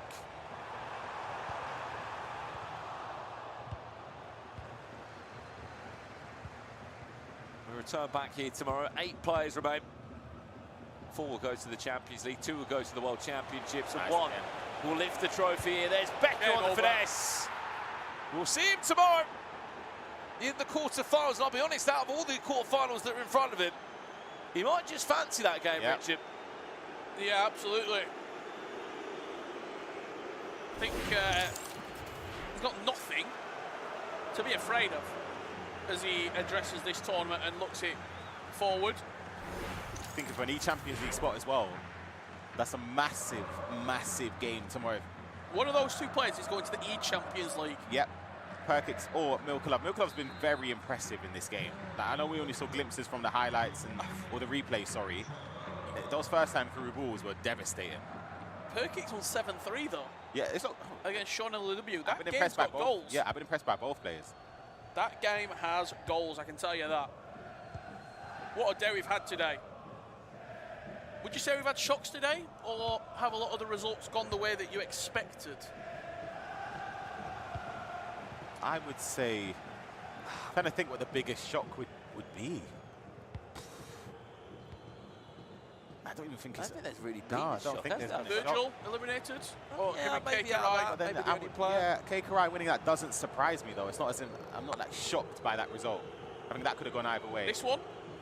This is probably the biggest shock on paper because of what Lucas Official has accomplished throughout the seasons. But for Milkelov, a huge accomplishment. He's a step closer to glory as Lucas Official's Virtual Bundesliga run comes to a close here. Well, there you have it. Full time. Tony's kicked the ball out. There we go. 9-6. Mokulov with the win against Lucas Official. You see respect on the stage shown. And what a performance it was. There's going to be an instant interview there. Lucas Official with 2019 World Champion Mo Albert. Let's go back to the studio while we wait for that interview with Mo. We're not going to have an interview on the couch here, obviously, with the players that are going through. We'll have an opportunity to talk to them tomorrow. The bracket is finalised. Top 8 secured. Yep. If we can, let's have a look at that bracket and we can see how the matches are going to shape up. Nasada plays Furky plays for an E-Champions League qualification spot. Musty takes on Keikurai. We've got Perkix in the bottom right corner who will play Milka Love, and Alihan Lion takes on Gianluca. That's what we've got to look forward to tomorrow, chaps. There could be an all-Bayern semi-final for a World Championship spot tomorrow. Of course, both will go to the Champions League, though. That game as well, that Mr. Keikurai game, I wonder how many times they would have played against each other during that 2020 to 2022 period of time when it was online qualifications. And they were both flying. Both unbelievable. So that is going to be a very interesting game. See, I'm excited for that side of the bracket especially. On the right-hand side, is it Alihan Lions World Championship spot to lose? I agree, absolutely. Strongest player on that side of the bracket by a mile. If somebody told him before the tournament started, like 3 weeks ago, that would be your route to get an E-Champions League spot and a World Championship ticket, you would take that in a heartbeat. That's not to discredit the other players, but he's avoided playing Umut. He's avoided... obviously, he played his teammate in Levy Finn, but he's avoided Nasada, Keikurai, so many top-tier players. And the players have all fallen out, haven't they? And you could arguably say the best player on that side of the bracket that he didn't play, Lucas Official, is out. So, yeah, it's a good opportunity for him. Well, there you have it. The top 8 is secure. Come back tomorrow. We'll be live at an earlier time, I believe 2 p.m. local time.